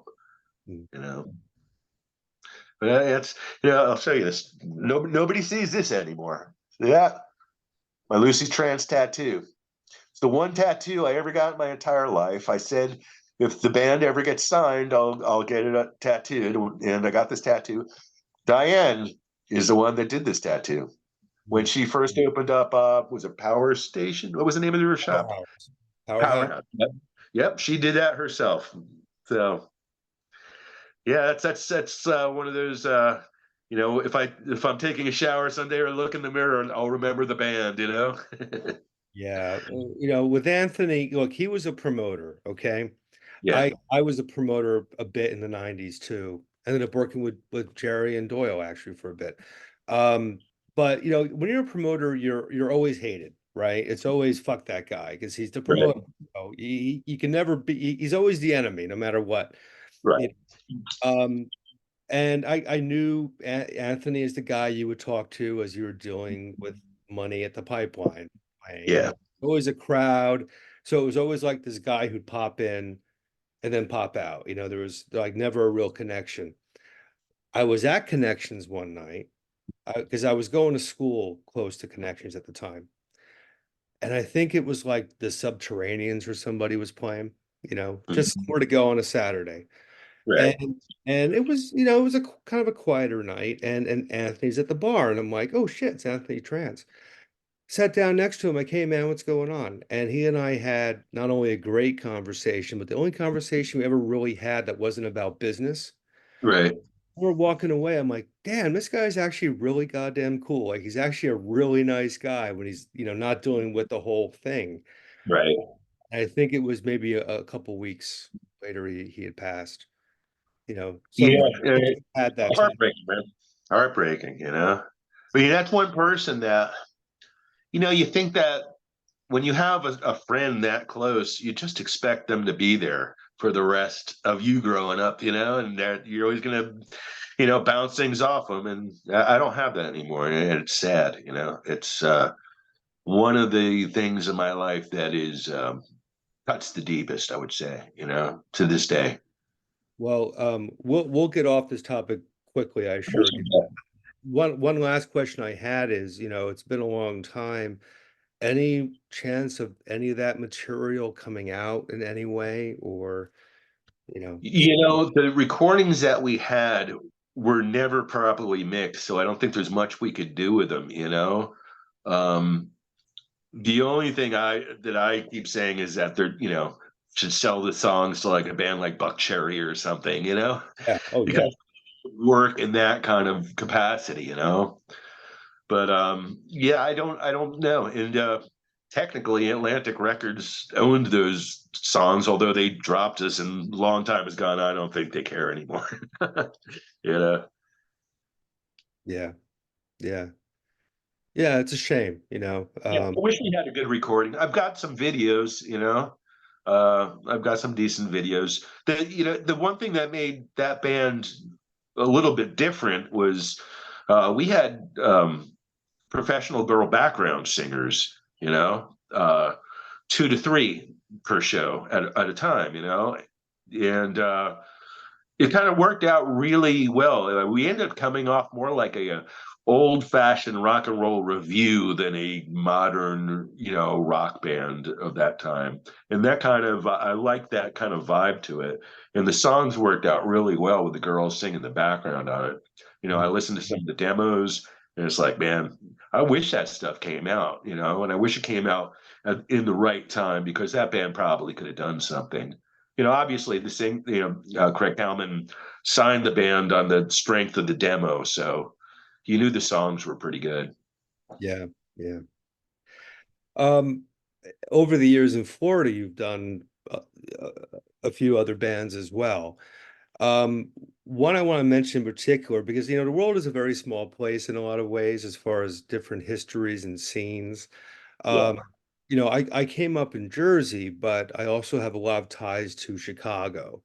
I've played in bands out there, I've recorded with bands out there, mostly industrial bands, Yeah, but you're around that Wax Tracks scene.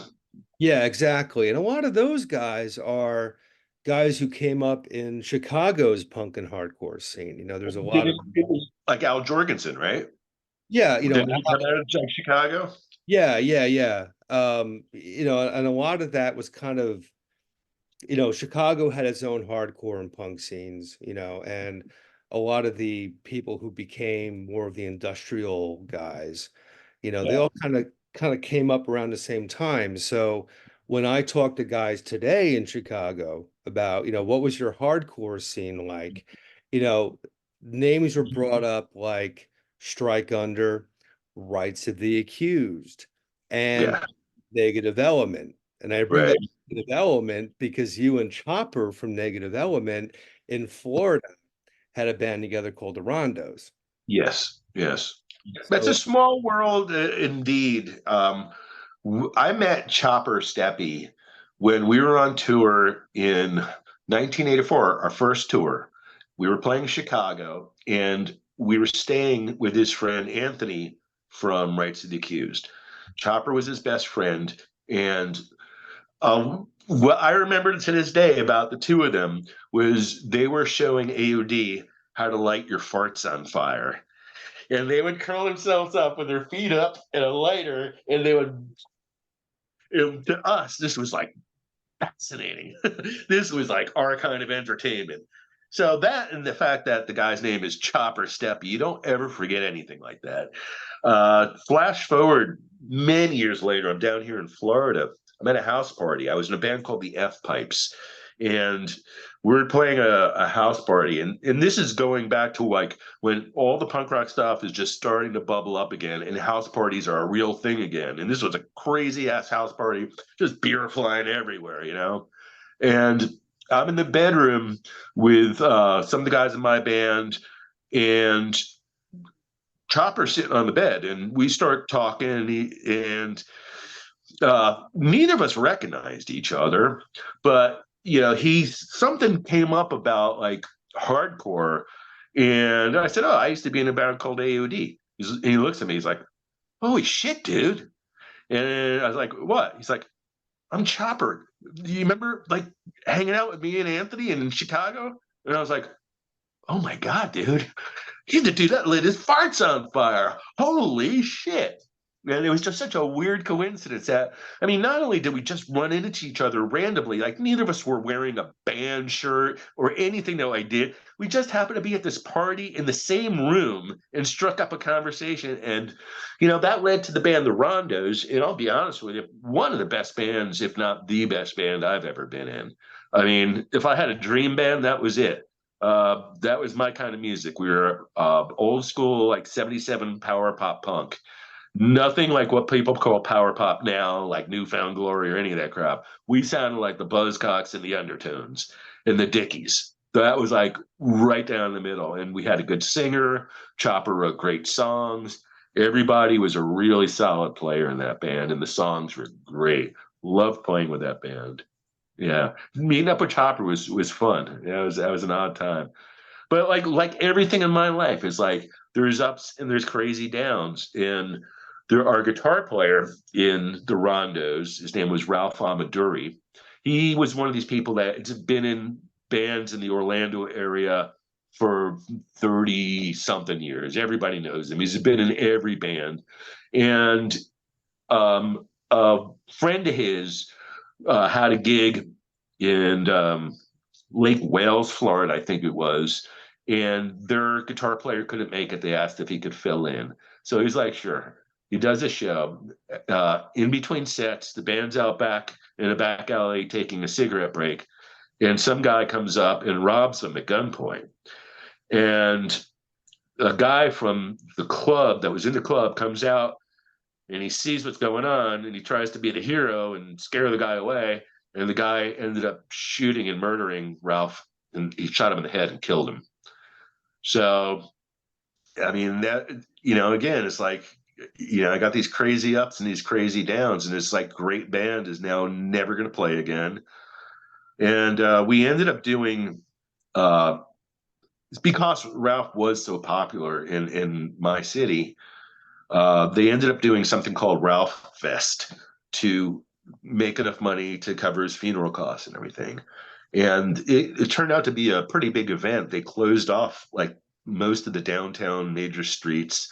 They put up a gigantic stages. They had like a whole day's worth of bands. And the Rondos played the show to 5,000 people, maybe, you know, but it was so bittersweet. And to make things even that much weirder, we had I had a close friend named Dave Gage down here. Dave was a guitar player in a punk band called Disco Biscuit.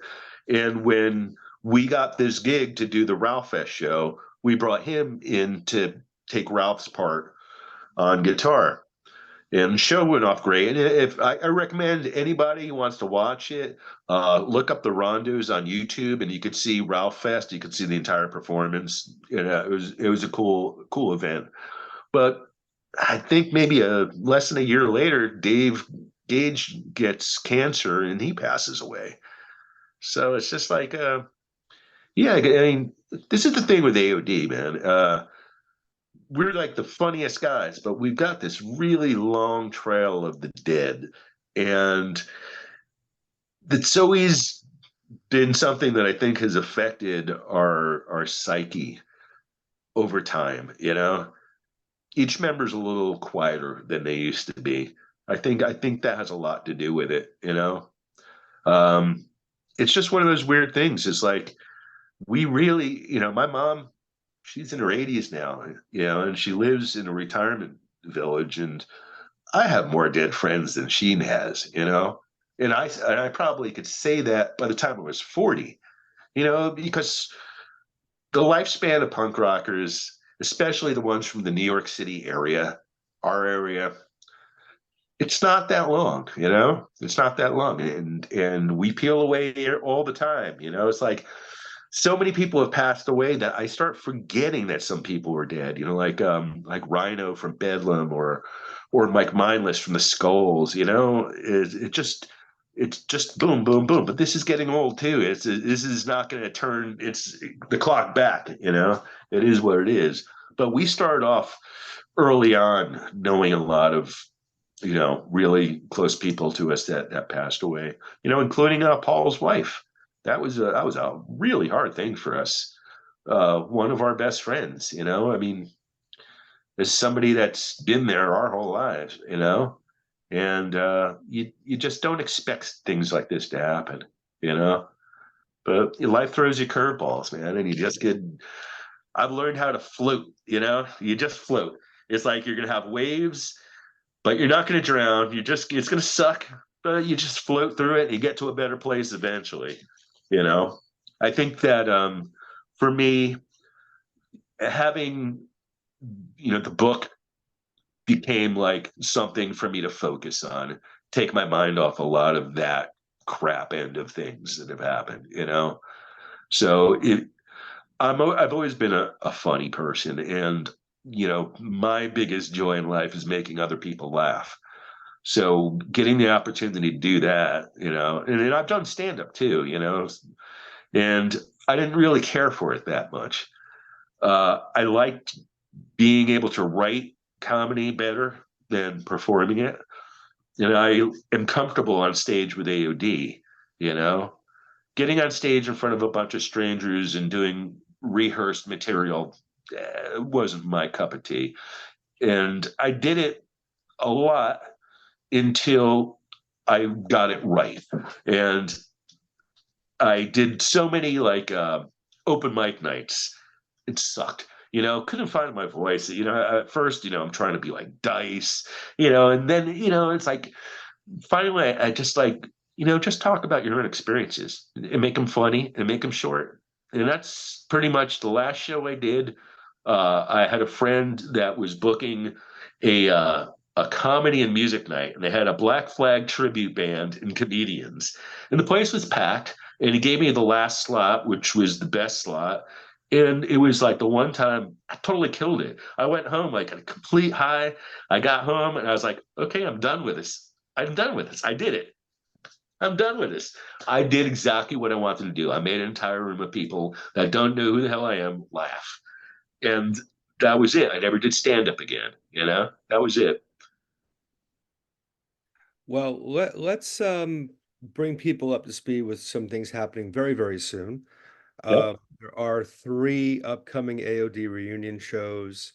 One's at Dingbats in Clifton, naturally. That is May 31st, Mhm. Friday, correct. Then Saturday, June 1st in Wallingford, Connecticut at Cherry Street Station. And then Sunday, we're back on the Bowery at a matinee.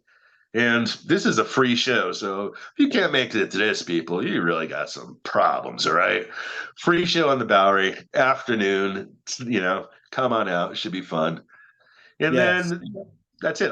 After that, I get a whole week in New Jersey with nothing to do. So I'm looking forward to that too. So that's cool. And I would imagine people who go to the show will be able to pick up a copy of your book, which I definitely Yes. want to get to. That will be there. So you published the book, was it 2022 thereabouts? Uh, the book came out in Halloween of 2022, correct? Yes. It came out from DeWolf Publishing. I didn't publish it myself. I wouldn't have the money or the wherewithal to even write a book. The entire thing came about from them uh, kind of urging me to write a book. It's like one of those weird deals where I wasn't a writer and I was approached by a publishing company to write a book. Mm. You know, and it came out of me doing Facebook posts of like this day in AOD history, like like May 28th when we played the Candy Bar in Lodi, New Jersey. And I would tell the story about it, and people are like commenting, and a couple people started saying, "Oh, you should really write a book." And then one of those people was Steven from DeWolf, and maybe like 2.5, 3 weeks later, I'm in Philadelphia signing a publishing contract and starting a book. I never in a million years I would have thought you're crazy if you were telling me I would have a book about Adrenalin O.D someday. I mean, nonsense, nonsense. But it once I started writing and I found my voice, and I realized that this book should be just like the band. It should be short stories that are quick and really funny. And because that's what the band was, short, fast, and funny. So that's what I did. And yeah, luckily, knock wood, not a bad review yet. People seem to really like it, and it's doing okay. And it's led me to write the screenplay, which is gonna blow people's minds. Because if you think the book is good, man, oh man, I'll tell you something. The screenplay is incredible. I'm writing the funniest fucking comedy movie I think in the last 30 years. I mean, I'm writing an 80s comedy, and I'm not writing a biopic about Adrenaline OD. Nobody gives a shit about my dumbass punk rock band. This is a comedy, coming of age movie, adventure movie about like six friends going on the road for 3.5 months, and through the eyes of a 19-year-old who's just coming of age. And man, I'll tell you something. I think it's going to blow people's minds because people were probably expecting just like your stand. Every movie that's been made about a band, like from the Runaways movie to the Germs movie to the Sex Pistols movie, they all suck. They Right. all suck.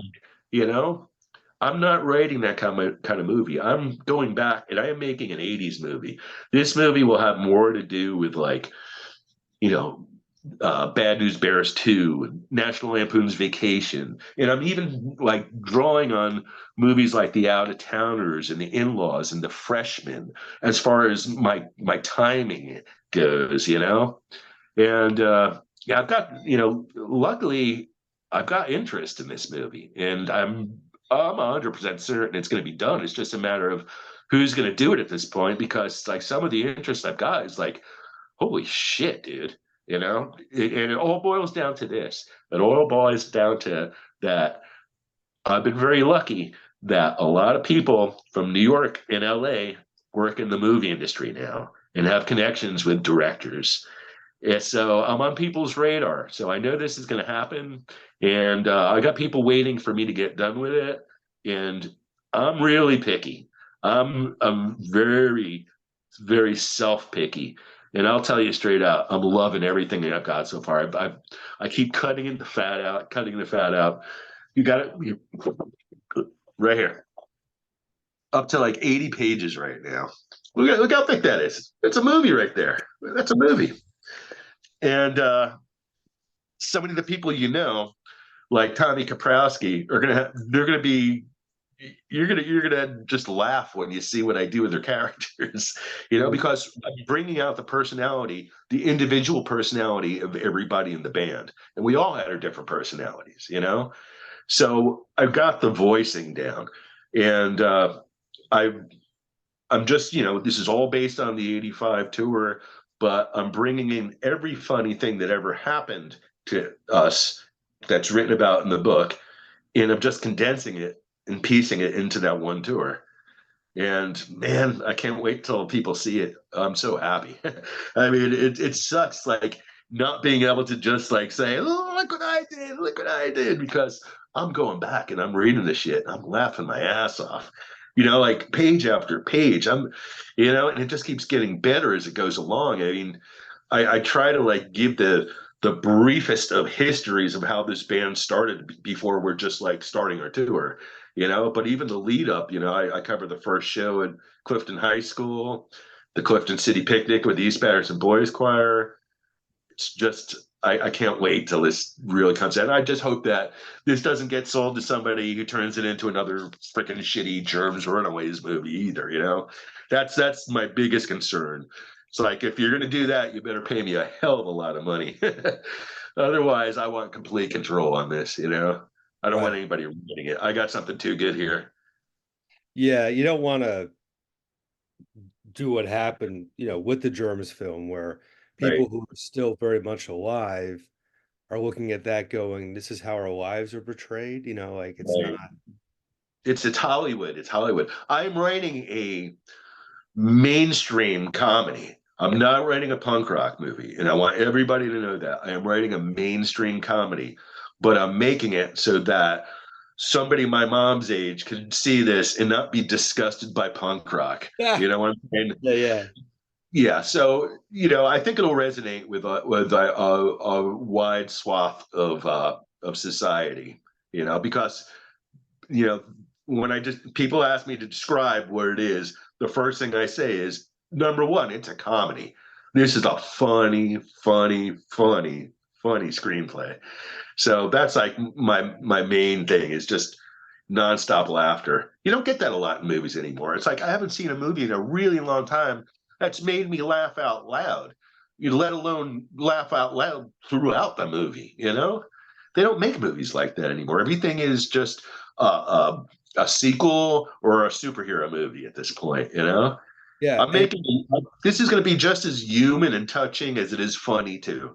So, I can't, like I said, really excited about, where it goes and who ends up directing it because some of the people that are interested now are just like, wow, holy shit. Really? Holy shit. You know? And we should mention too, the book is the same title as what you just held up. If Yeah. it's Tuesday, it must be Walla Walla. Um, I would recommend people check out the book, for certainly, a historical perspective on many of the things we've been talking about. I kind of intentionally left some things out of the conversation because as a writer myself who does books, buy the fucking book. Don't just watch the podcast, buy the book because It's books funny. do I could stand by it. It's if you want an easy read, this isn't. I'm not going deep. I'm giving you short stories, short, fast, funny stories, and a lot of pictures. So if you don't like to read much, not a problem. You'll still like it. You know. and well, it's written for people like Tommy Kaprosky, who can process.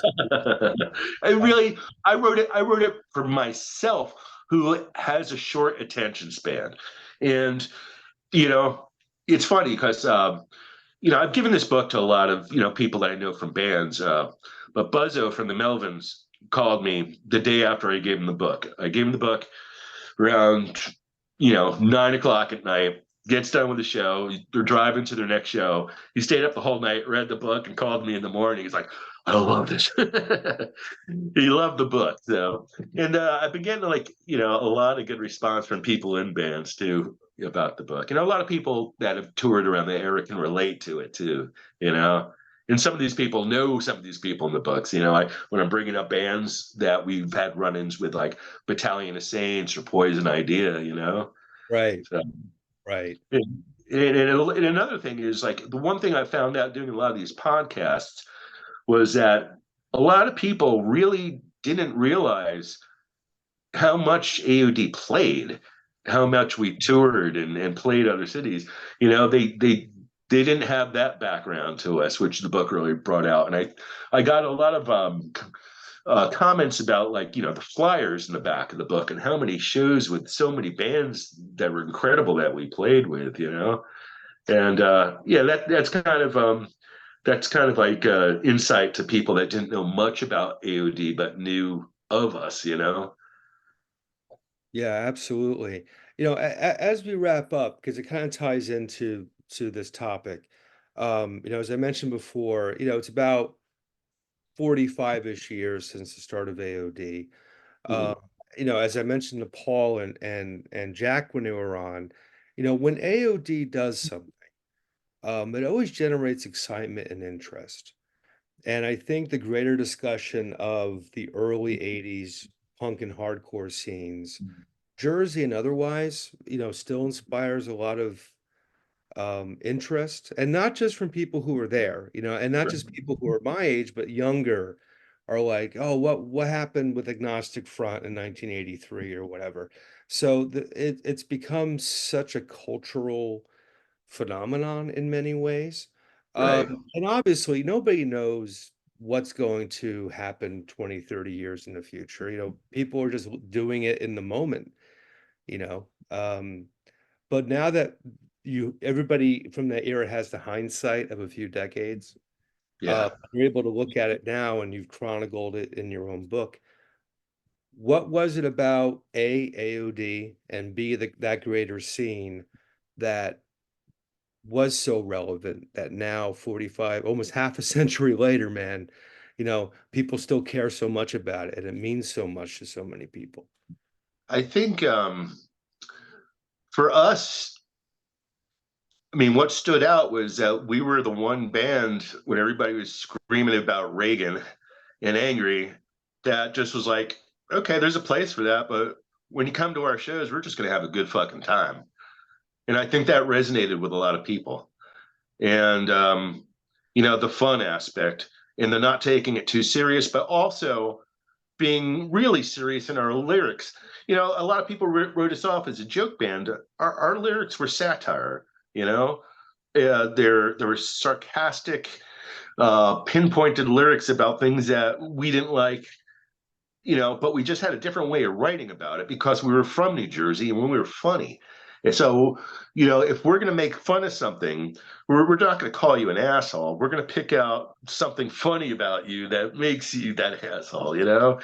Um, when people like read lyrics like to songs like Suburbia or, you know, um, Clean and Jerk, which was about jocks, or Trans Am, which was about the rich kids and the sports cars their dads bought for them. This was the things that made us angry when we were young, and rather than just like yell about it, we kind of made it funny. Um, being ourselves in the conscious decision. Because listen, when we started off, some of the early songs that we wrote in the Jim Foster era, there were some political songs. There were some attempts at stupid political songs, and we realized we're not the ones to do this. Let the Dead Kennedys do this. They're so much better at it.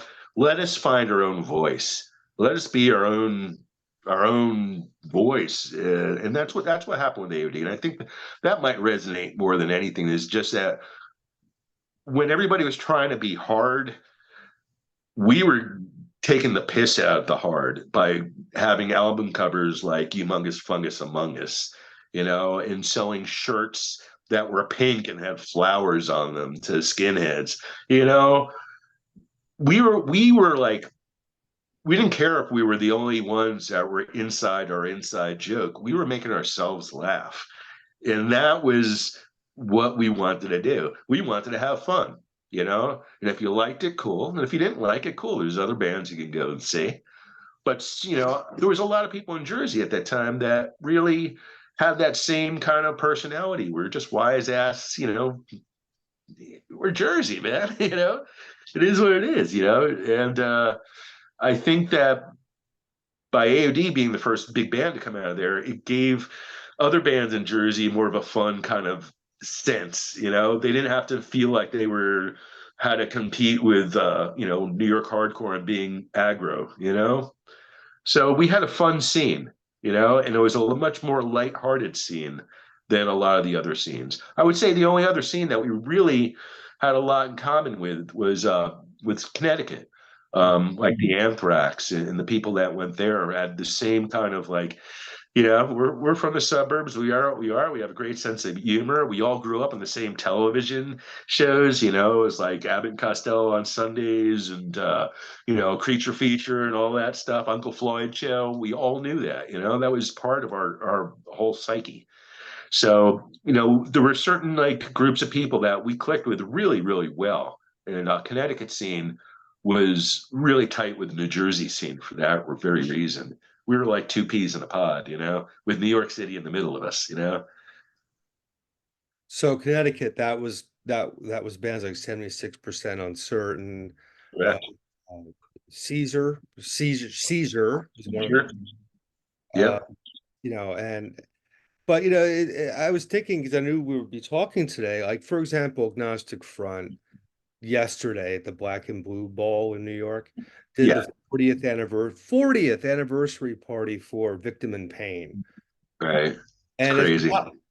they didn't have a reunion show. They're touring for the rest of the year. I was talking to Mike Gallo the other day.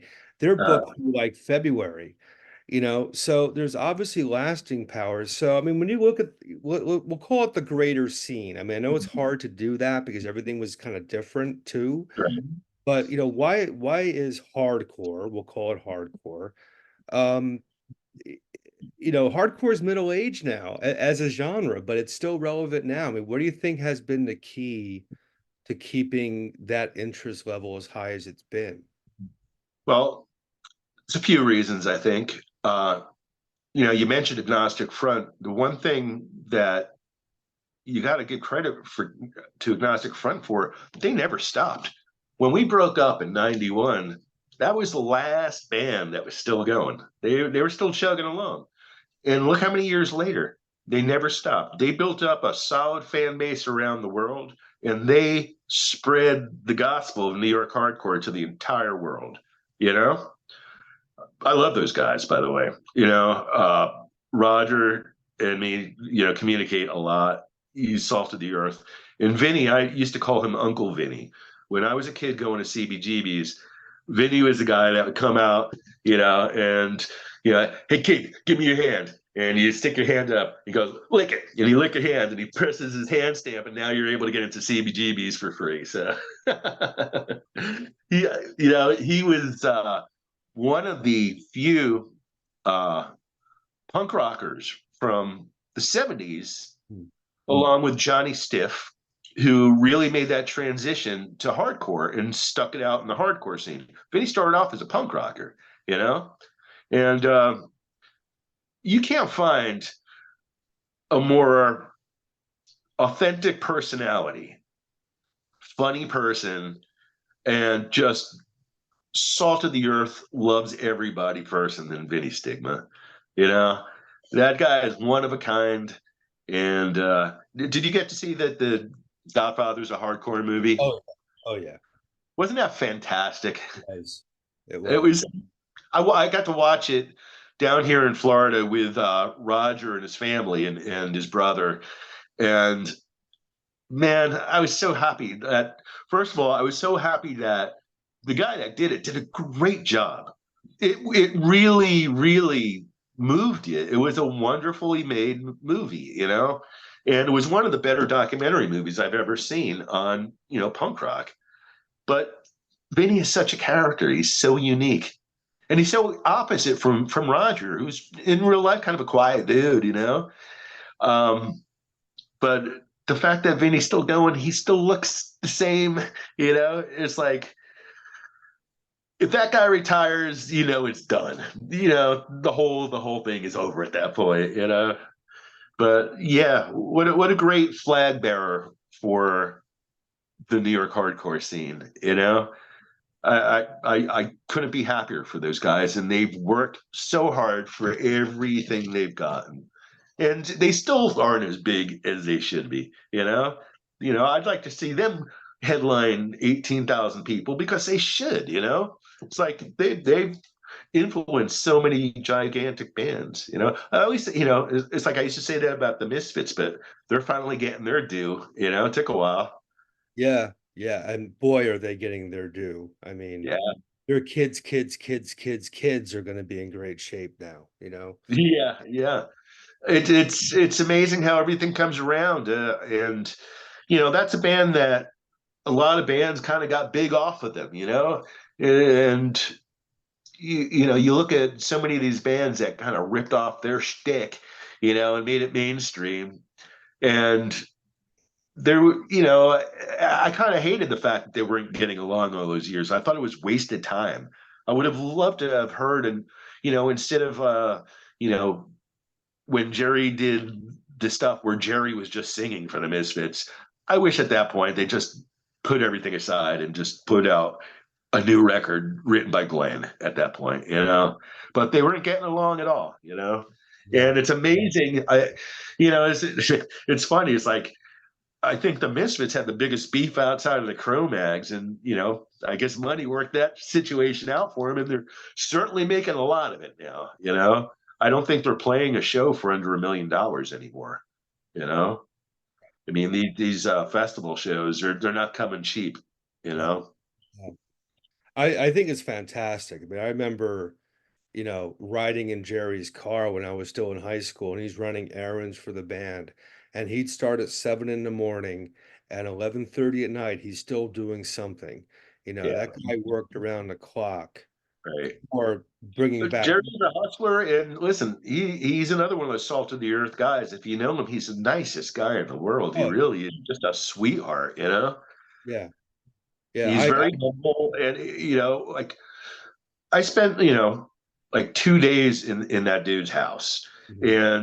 and he gave me Misfit shirts off his rack that today, if I had, I could buy a car with because it was like a '79 screen print shirt that Glenn made from a Max's show. And we went upstairs in his family house. And I sat on his couch, and he played what I had never seen before and never saw again: the Misfits doing Halloween on the Uncle Floyd show. Jerry had a videotape of it. It's the only one I've ever seen. And back in the day, Jerry was the only person I knew that even had a VHS player because they were really big and they were really expensive. So it was like even like weird to like see something like that was preserved. But yeah, I mean that was cool. I mean, I was a kid. He took me, and same thing with Glenn. Uh, I got to be, I wouldn't say really close friends with him, but we'd see each other out a lot, and then we would hang out at a couple shows, and then I got invited over his house a few times. And when he started Sam Hain, I was up front and center for every one of those shows. And same thing with Danzig. First bunch of Danzig shows, first row center. So I'm very happy for those guys. They deserve it. Those songs really are timeless, and that's the thing, man. It's like those are some of the best punk rock songs ever written, and in my opinion. And me and Tommy, we used to love. We used to have that Static Age record way before, years before it was ever pressed. It was just a cassette that we would trade. It was probably like duplicated 100 times, and it sounded like shit. But we knew all those songs before like that record ever came out, like in the year 2000 something or whatever came out. And to us, man, that was just like that was the era. His Glenn's voice on those Static Age Mercury session recordings, man, what a incredible capture of a moment right there. What a pure, incredible voice and dynamics, and he had the grit of a punk rock singer, and yet the chops of a upper like a Sinatra. And his lyrics were so different from everything anybody was doing that even when I would talk to like a friend like Jello Biafra, and Jello was he was real turned off by that whole Doyle thing that happened in San Francisco when Doyle kiboshed that dude. So, he lost his taste for the Misfits after that. But when we were talking, he said one of his favorite punk lyricists was Glenn. He thought he was a genius. He said that he wrote songs the way Hitchcock would direct a movie. Wasn't things you would see coming naturally. It wasn't the obvious, but he painted a really great picture that was dark, very dark. Well, And yeah, everything so that it's Glenn, one of my favorite songwriters. yeah, I mean, everything the Glenn era Misfits did was new for its time. It Yeah, wasn't, it hadn't been around long enough to be a retread of anything. I mean, it was its own thing. They But it's great. predated their own audience. That's what it was. They predated their own audience. And that's why I got to see him at places like the Piast Club in Jersey City with like 30 people in the audience. It's because it took a long time for people to find out how fucking great this band was, you know? So, Sometimes you gotta wait it out. I mean, I love the fact that, they're all, they're gonna retire, and they're set for life, and their kids are yeah. gonna be in good shape, and look, Jerry, working at that machine shop, raising kids, you know, I so drove up there last time I was home. I wanted to see if I remembered how to get there, and I found it. Good memory because I hadn't been there in 20 something years, easy, maybe longer, and I found it. And this is funny. I parked outside, I took a picture of the place, and there was a car there, and it was either Jerry or Doyle. So I was like, well, if it's Jerry, not a problem. I can walk in and say hi. If it's Doyle, I'm scared shitless and I'm not going in. And I didn't want to risk it. I mean, there's that one story in my book where I had gone to see the Misfits at the Pias Club, and Doyle had me confused with my friend Steve. And Steve had obviously said something about the Misfits that he didn't like. And I walk into the club and he's like, come here. So I was like, oh, cool, because I had just been hanging out at his house that month, with Jerry and Doyle in their basements. So he recognized me. He just thought I was somebody else. And I come up, I was like, hey, and he takes me by the shirt and he pulls me up to his giant Doyle head. And he's like, I heard you've been saying shit about us. I was like, oh my God, this guy's going to kill me. I mean, it's like, how big he was. He was always that big, and I'm like 15 at the time. And Jerry, like, saw what was happening. He comes up and he slaps Doyle on the back of his head. He goes, "That's not him." And Doyle releases my shirt. He's like, "Oh, sorry." Scared the shit out of me. You talk about PTSD, man. I've been scared of Doyle ever since, man. I did the book signing next to him at the Trenton Punk Rock Flea Market. And it was like the running joke was like, I'm scared to like have him even see like the AOD logo on the back of my jacket in case he still thinks I'm that guy. And it's funny because the last time I'd seen the Misfits, also a very awkward time. It was the last show with Michael Graves. I'd uh, gone to, I'm hanging out with Jimmy Gestapo, who was in Murphy's Law and opened for them. So I'm up in the upstairs dressing room, and there was so much tension going on in the Misfits dressing room. You knew something was up. These guys were not talking to each other. Doyle looked extra angry. Somebody was having a conversation with somebody, and the name Adrenalin O.D popped up, and Doyle looked over and gave me a dirty look, and I was like, "Oh my God, I'm gonna have to run away soon." But yeah, and that was a show where like one by one, every member of the Misfits, I quit the band on stage. First, like Michael Graves walked off, and then I think Chud, and then Doyle.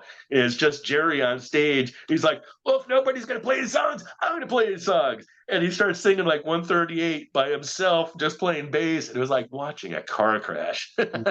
It was so awkward. And then, man, after that show, you didn't want to be backstage, man. The tension was bad. It was bad mojo going on that day. So that was like the last time I saw Doyle before this signing. So I'm like terrified of the guy. It's like him and Henry Rollins for some reason. I don't think they like me. There's something that I just got vibes that neither of them really care for me. Maybe it's my funny attitude. Who knows? well, Doyle's an enigma in many ways, because when I was like a senior in high school for about a year and a half, I was going up to Pro Edge, their shop up there on Maple Grange Road, like, 2, 3 times a week, because I was drumming with them because Chud was recording those vocal auditions. So Right. he Did they wasn't. have the basketball court there at the time? I think so. I think they may have. Yeah. Okay, because I didn't remember that the last time from the first time I had gone there, but I saw that the last time I was there, they put up like a basketball court outside the place. You know what? They may not have because they used to play basketball at Doyle's house. Okay.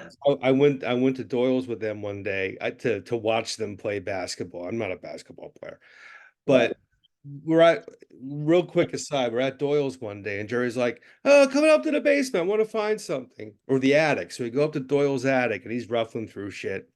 And he's like, "Here, hold these. These are Sid Vicious's shoes." So I'm holding Sid's shoes. Oh shit. Just randomly in Doyle's attic, and he showed me like all these, and he gave me, because Walk Among Us was going to be on Plan 9, Right. totally different track listing and different recordings. So he had a stack about this thick of the vinyl, the song list stickers that you put on a vinyl Right. of The labels. the labels of the original Plan 9 that was Wow. released, and he hands me a stack. He goes, "Here you go," and I'm like holding this like Uh, unreal. So man, I that's like one of those eBay gems if you ever had it, you know? it's just nuts the kind of stories. But Doyle's interesting. Like, yeah, he's not the most social guy, and he'll admit Yeah, that. that's why I can never get a read on him. I mean, he always looks angry. He doesn't But talk much. In fact, when he said, I heard you've been saying shit about us, it was the first time I ever heard his voice. And I always thought he like had kind of like a Frankenstein voice, like fire bad, you know? So it was I was just kind of like overwhelmed just even hearing him speak. And it's funny because like, me and Bruce had done that This Show Sucks podcast where we did the live from the red carpet from the Misfits reunion in Newark. Do you remember that? And you know, that was like the funniest thing I think I've ever been involved with. There was a lot of planning went into putting on, like, the whole idea was to do an actual make it like War of the Worlds, where people think it's really happening because War of the Worlds happened in Jersey. So we had this whole big lead in to getting up there and all these stories and pictures that were all fake. And then we're on the red carpet doing interviews with people. And we had real people involved with it, like Keith Marshall. And, it was so funny. But people thought that I did it, because I hated the Misfits or something. And I was like, you don't understand like Jersey mentality. It's right, like, if we bust your balls, it's because we love you. It's not because we hate you. If we hate you, we're not even gonna bother with you. Fuck you. Who cares a shit? I wouldn't give you the time of day. Fucking love the Misfits, man. And I wanted to make sure that when we did that podcast, that any member of the Misfits could listen to that and actually laugh. Maybe if they're laughing at the shit we're doing about the other people in the band, like Jerry coming out and doing all the push-ups. But it was pretty funny, man. It's like, and I thought that after that podcast, which was our fourth episode, just like the comedy, nailed it. Not going to do any better than that. Okay, it's done. On to something else. And that's kind of what we did. Four episodes, ended with the Misfits live at the red carpet, and never did another one again. I could Go tell out on a high, man. The Seinfeld, that's the way to do it, man. It's like go out when you're on top, I not when you've dragged it out too long and it's starting to stink. You know? I could tell you, not during this episode, but I can tell you plenty of Doyle stories. But the thing about Doyle that always struck me is, yeah, he's Doyle and he's not the most social guy, but he'll come out of left field and surprise you with actually how caring and sensitive he is, which you'll probably Yeah. hate saying. Like you talk about ball busting. Well, back then, it was Jerry, Doyle, their brother Kenny was managing the Yeah. band, Yeah, I know, Kenny. and I think Chud was around. We're not in that room that they practice in, but the actual machine shop, Was Kenny's nickname Murph? No, Rocky was Kenny's name. Murph Rocky was was a Murph, different guy. right? Murph was drumming for Kenny was the brother that was always like on the side of the stage. He would like the road hand back in the early days. yeah, yeah, that was Kenny. But there's some breaking balls going on. And Doyle, I can't remember what he said, but Doyle said something to me that my sensitive 17-year-old self was like, what? Like, what the fuck? So Right? a little bit later, I walked over to Doyle. I mean, I don't know how I got the balls to do this because he's like, this. But I'm like, Yeah. hey, Doyle, man, that was really fucked up what you said. And like, like connected with him that I wasn't cool with it. And he's like, he starts kicking the ground. He's like, oh, I didn't mean nothing by it. I was just joking. I'm sorry. You know Right, what I mean? right. So, like that's the kind of guy he is. I remember they were playing basketball at his place, and somebody's like, "Stop, stop!" He had a geriatric dog who was walking like 10 miles a year, Mm. who had gotten in the way of the game. So he's like, "Stop!" And he waited until that dog passed comfortably. Like, don't, Ah, don't do anything until the dog's able to get out of the way. So that's Doyle too, you know. Right, he's got a heart there in there. Yeah, you gotta work at it. But I remember he was all like he was bummed that I didn't get the joke, like he was bummed that he bummed me out. And he was really Right. like, I'm so sorry, I didn't mean to do it. It's funny you should mention Doyle's dog because back in the day when I used to go to the Caiafa house and hang outside their, listen to the rehearsals, they had two dogs. They had a pool in the backyard, and the whole backyard was paved, and then they had the garage. And they had two dogs, and I'm pretty sure they were both male dogs, but there wasn't any time I was ever there when these dogs weren't constantly humping each other. It was like guaranteed. I don't know what the hell they fed these dogs. These were the horniest goddamn dogs I've ever seen, and I'm surprised they didn't. Maybe like Hellhound is about like their dogs, but those dogs were hump crazy, man, hump crazy. Yeah, I remember they had boxers. And that guy Sal B? Do you remember Sal B from Yeah, he Sardonica? was in Sardonica, yeah. Yeah, he brought his boxer over one night, and the dog like got my foot, like my whole foot in his mouth. It wouldn't let go. Oh. And I'm like on the steps at the shop, like, somebody want to help me out? But I mean, dude, we can go on for hours just about those characters because Yeah. insane. One thing I can mention too that I didn't really bring up in probably any interview I've done, but not a lot of people know this, but me and my friend Pete Birkenbush, who was in a band called No Democracy with me. Oh, that's another band I forgot to mention. Another early 1980s band that I was in called No Democracy. Um, we had the first hardcore punk cable TV show in New Jersey called Alternative Static in 1982, I think it was. And we, like, my school had its own cable station and their own studio, and I was part of this group called Cast, which put on like the local news and stuff. And the guy that was the head of the school would let us take the cameras and go and do our own show, which they would air on the cable TV. I've interviewed the Misfits for that show, Black Flag, the Circle Jerks, Saccharine Trust, all at Hitsville. All my interviews were done there. And not one of them to this day still exist because all the videos were the school's property and they all got recorded over with their own stuff. So once they aired the shows, nobody had VHS players back then to tape it.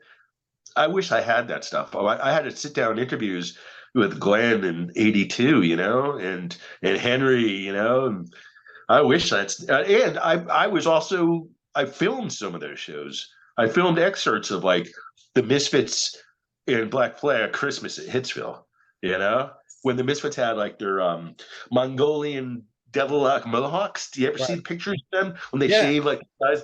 Yeah, that it's like I interviewed them and shot footage from that era, and it's like, man, that's like one of those things. Like how I wish there was some way to have saved it, but nobody thinks about things like that. Nobody thinks that someday down the line, this would have like major appeal to millions of people, you know? And yeah, it sucks, man. We did probably maybe like 8, 10 episodes of that show, and not one exists anymore, and it was groundbreaking for its time. So we were students that went to shows and interviewed the bands. It's like from New Jersey that I don't think there was anybody doing anything like that, not on cable TV. Uncle Floyd was like as close as you got to punk rock and cable, you know. Yeah. So And some of those Uncle Floyd videos, I mentioned this to Lenny when we were talking. It's hard to find that stuff now from Uncle oh Floyd. yeah. Yeah, they purposely keep it off, the internet. I think it's David Byrd, who was on the Uncle Floyd show that kind of really keeps a tight ship on, letting that stuff get out there. I think a lot of it has to do with the fact that they don't own the copyrights on a lot of the music that the bands did. Right. So they're worried about getting sued if it gets out there. That probably has a lot to do with it. And I mentioned the co-host of that cable TV show, Pete Birkenbush. Did you know him? He was the DJ at the Pipeline. What years? The whole most of the time that like since the punk rock shows started, like right up to the end of the pipeline. He was the DJ though. Yeah, it's possible because I remember when I was spending like almost every Thursday night there, it was Marty was most of the guy there. Okay. Yeah, Marty. he was one of those people like we've known forever. He passed away a couple of years ago, but yeah, his band No Democracy were kind of like New Jersey's answer to the Meatmen, Hmm. like very like kind of rude for its day. I remember we played a somehow we got invited to play a birthday party for a born again Christian girl, and talk about like a band like that's kind of trying to be the Meatmen, having the most alternative uh, crowd you could possibly play for. And we did a cover of the Feeder song "Jesus Entering Through the Rear." Yeah. And I think that was the last song they let us play before we had to break up our stuff and leave. But yeah, that was funny. No Democracy ended up playing the next Battle of the Bands the following year after AOD did. So, and I played drums for them.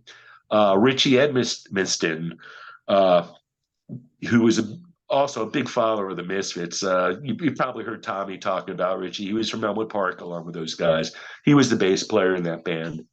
That was a fun time too. I liked having two bands at the time because it was easy to rehearse with those guys. They lived in my town. I just had to walk a couple blocks. And I'm glad someone mentioned the Feeders. I mean, that was a great band at that time.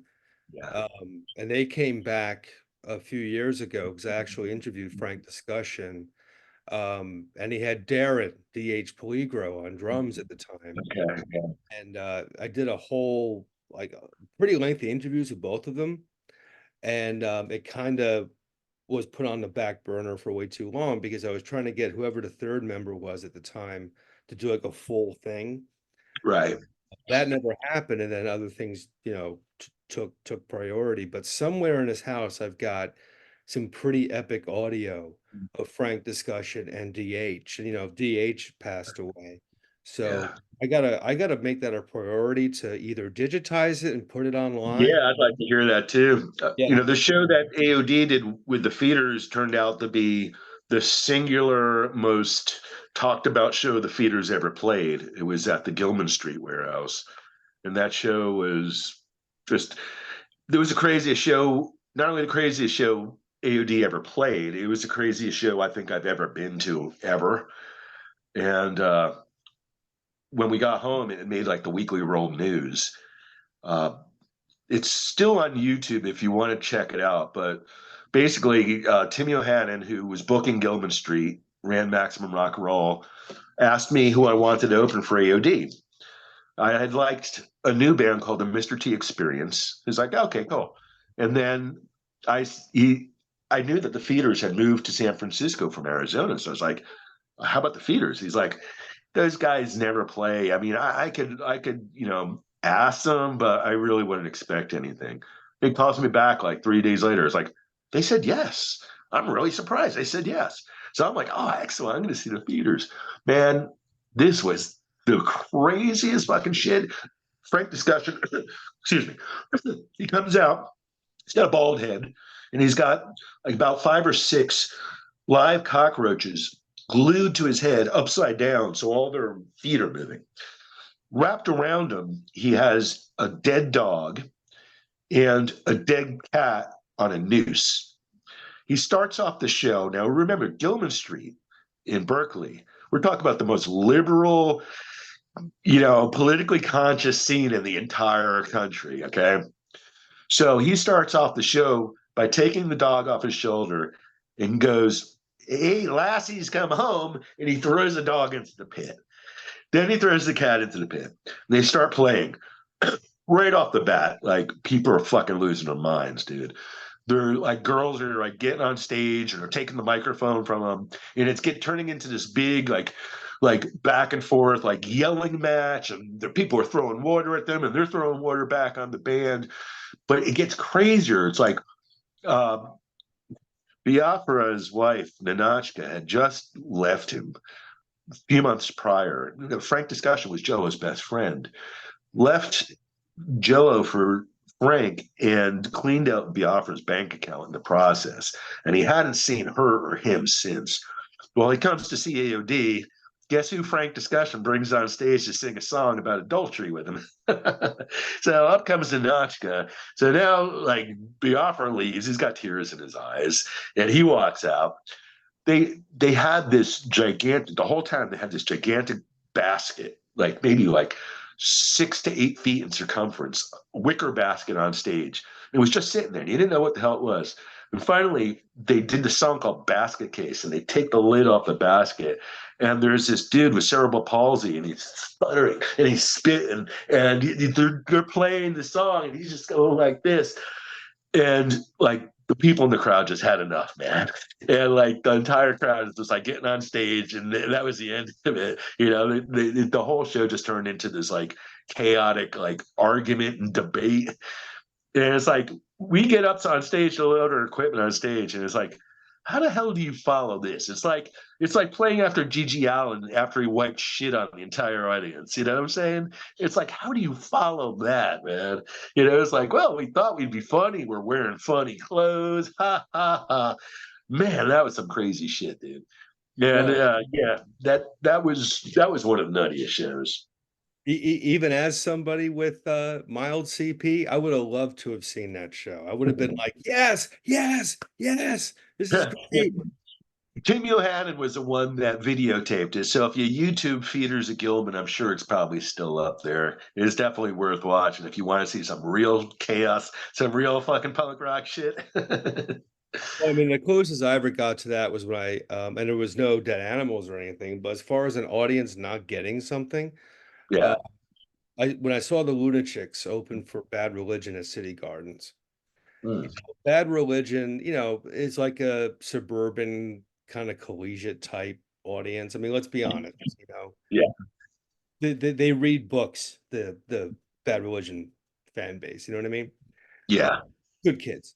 So out roll the lunatics, so they haven't shaved their body hair in like 10 years, they're Right. covered in tattoos, they got their teeth blacked out, wearing like these like cheerleader outfits, and they're just like flicking boogers at it. And like the crowd's like, what are we what's going on here?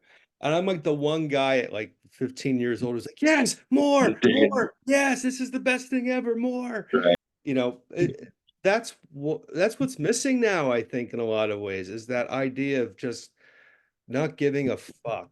Yeah. People do too much of one these days. You know, I would tell you that aside from that feeder show, the most punk rock show that I've ever seen, and I've told these guys this when I saw them not too long ago, was Red Cross when they opened for the Dead Boys at the Ritz. The entire crowd hated them, booing them, throwing shit at them. They closed the curtains on them, and Red Cross refused to stop playing. They come out in front of the curtains and they start blowing kisses to the crowd, which is getting them even more riled up. And they keep playing in front of a closed curtain. Finally, the Ritz bouncers come out, physically pick them up, and carry them off the fucking stage and unplug their guitars, dude. I thought, like, what balls, man. That is fucking punk rock. Fuck all these people that are like, oh, you're not punk rock enough for us. No, that's fucking punk rock, dude. That's thinking outside the box. That's not trying to be what you think punk rock is, you know? That to me was one of the most punk rock and ballsy shows I ever saw. Dave Dichter, MDC. Good I God. I saw him queer bait an audience of skinheads one afternoon. Yeah, And yeah, he just like showing him his ass and he's blowing kisses and the whole thing. And I'm like, that fucking guy is punk rock. yeah, yeah. He was I've known him for a long time. Very nice guy, man. I love him a lot. And he was one of those people that was the first to really spread the word about how homophobic the Bad Brains were, and how they, when the Bad Brains were in Texas and the big boys had put them up at their house and stuff, it's like they stole from them. They were calling them like blood clot faggots and stuff. And, that kind of a lot of people back then didn't know that side of their Rasta roots, you know. And I remember I was at the Process of Elimination show at Mm. 2+2 in New York City. It was the first show Agnostic Front ever played, even before they had Roger in the band.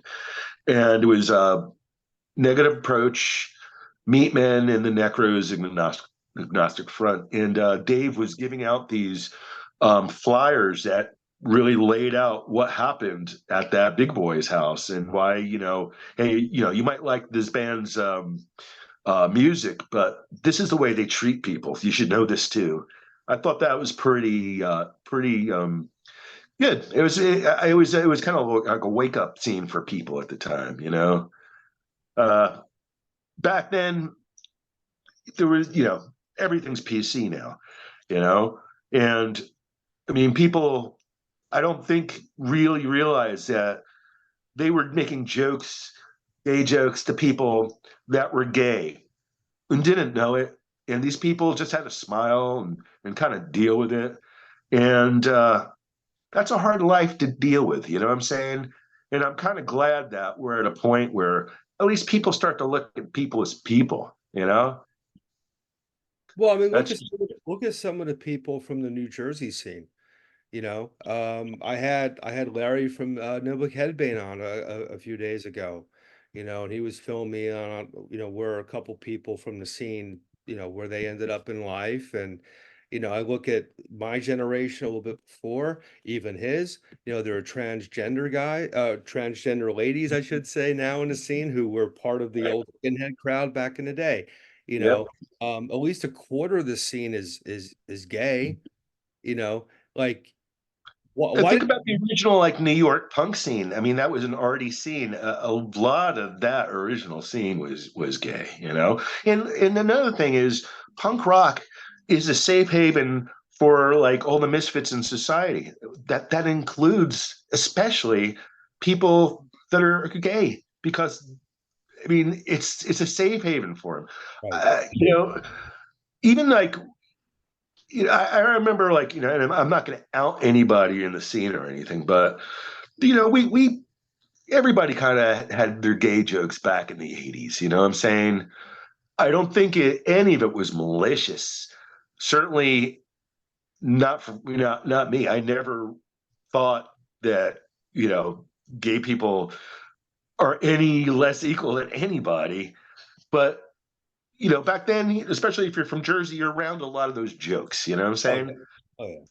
Uh, as you grow up, you realize that, you know, what you're joking about is actually hurting people. That makes a joke not really funny anymore. You know what I'm saying? And that's what I learned growing up. I mean, Bedlam had a song on their one of their records that they don't even talk about anymore, and they don't play it, and it wasn't included in the Beer City Records release. It's because we all grow up. You know what I'm saying? We all grow up. Uh, yeah, that's all I'll say about that. How's Larry doing, by the way? He was a shitty lawyer. I hope he's not a lawyer anymore. What a shit. Oh my God. He's good, man. He's good. He's one of the reasons why I started doing this series is my scene coming up, like my pipeline scene, my New Jersey hardcore scene. We lost a couple of those guys in the Yeah. last few months. And it got me thinking, like, it'd be nice to reconnect. I'm up here in New Hampshire, we're all kind of getting to a certain age. And then it became, oh shit, I haven't talked to Larry in 25 years. I haven't talked to Amelia since Yeah. 1990. Well, you've got a good format for doing that. That's a good way to do it. When I started that New Jersey hardcore Facebook page Mhm. years ago now, about the first or second year after a bunch of us got on there, I was like, "Well, let's all get together. Let's have like some kind of reunion." So I set up a few. No, it was one show at the Clash Bar in Clifton, the Electric Frankenstein playing and the Skulls, and like all the old crew came out. It was so great to see all these people. Even like Raging Slab showed up, and it was like it was like people that hadn't seen each other in so long that you had to kind of look at the person's eyes to recognize him, because you saw him like when they were 16 the last time, But like, I miss those kind of things. That's why the AOD shows have been really cool. Like that last Dingbat show we did was Hmm. packed with people that haven't gone to a show in years. This was like their one night out, and they grew up in this scene, and they just had a great time. It was like, I'm so glad that it worked out the way it did, because that was a really fun show. Everybody had a really good time at that show. There was a lot of big smiles, and that's what I like to see at an AOD show. Oh yeah, totally. Well, I look forward to seeing you guys in Connecticut when you come around in a couple weeks. I'll definitely be there. I And plan to be there as well. that's good. That's good. That's good. And yeah, it's gonna be cool seeing the original lineup, you know. I saw kind of an ad hoc iteration of AOD back in 2007. I was playing in Broken Heroes at the time, and Paul had put together one of his benefit shows during that period. Oh, I remember that. Yeah. And, it was a really bad blizzard that night. Like it was just treacherous. Yeah. So it ended up being Paul and Jack and Greg Farah was on drums that evening. So to this day, that's the closest I've seen to an AOD show. So Right. definitely want to make it out to one of the three coming up, especially with Jim playing, you know.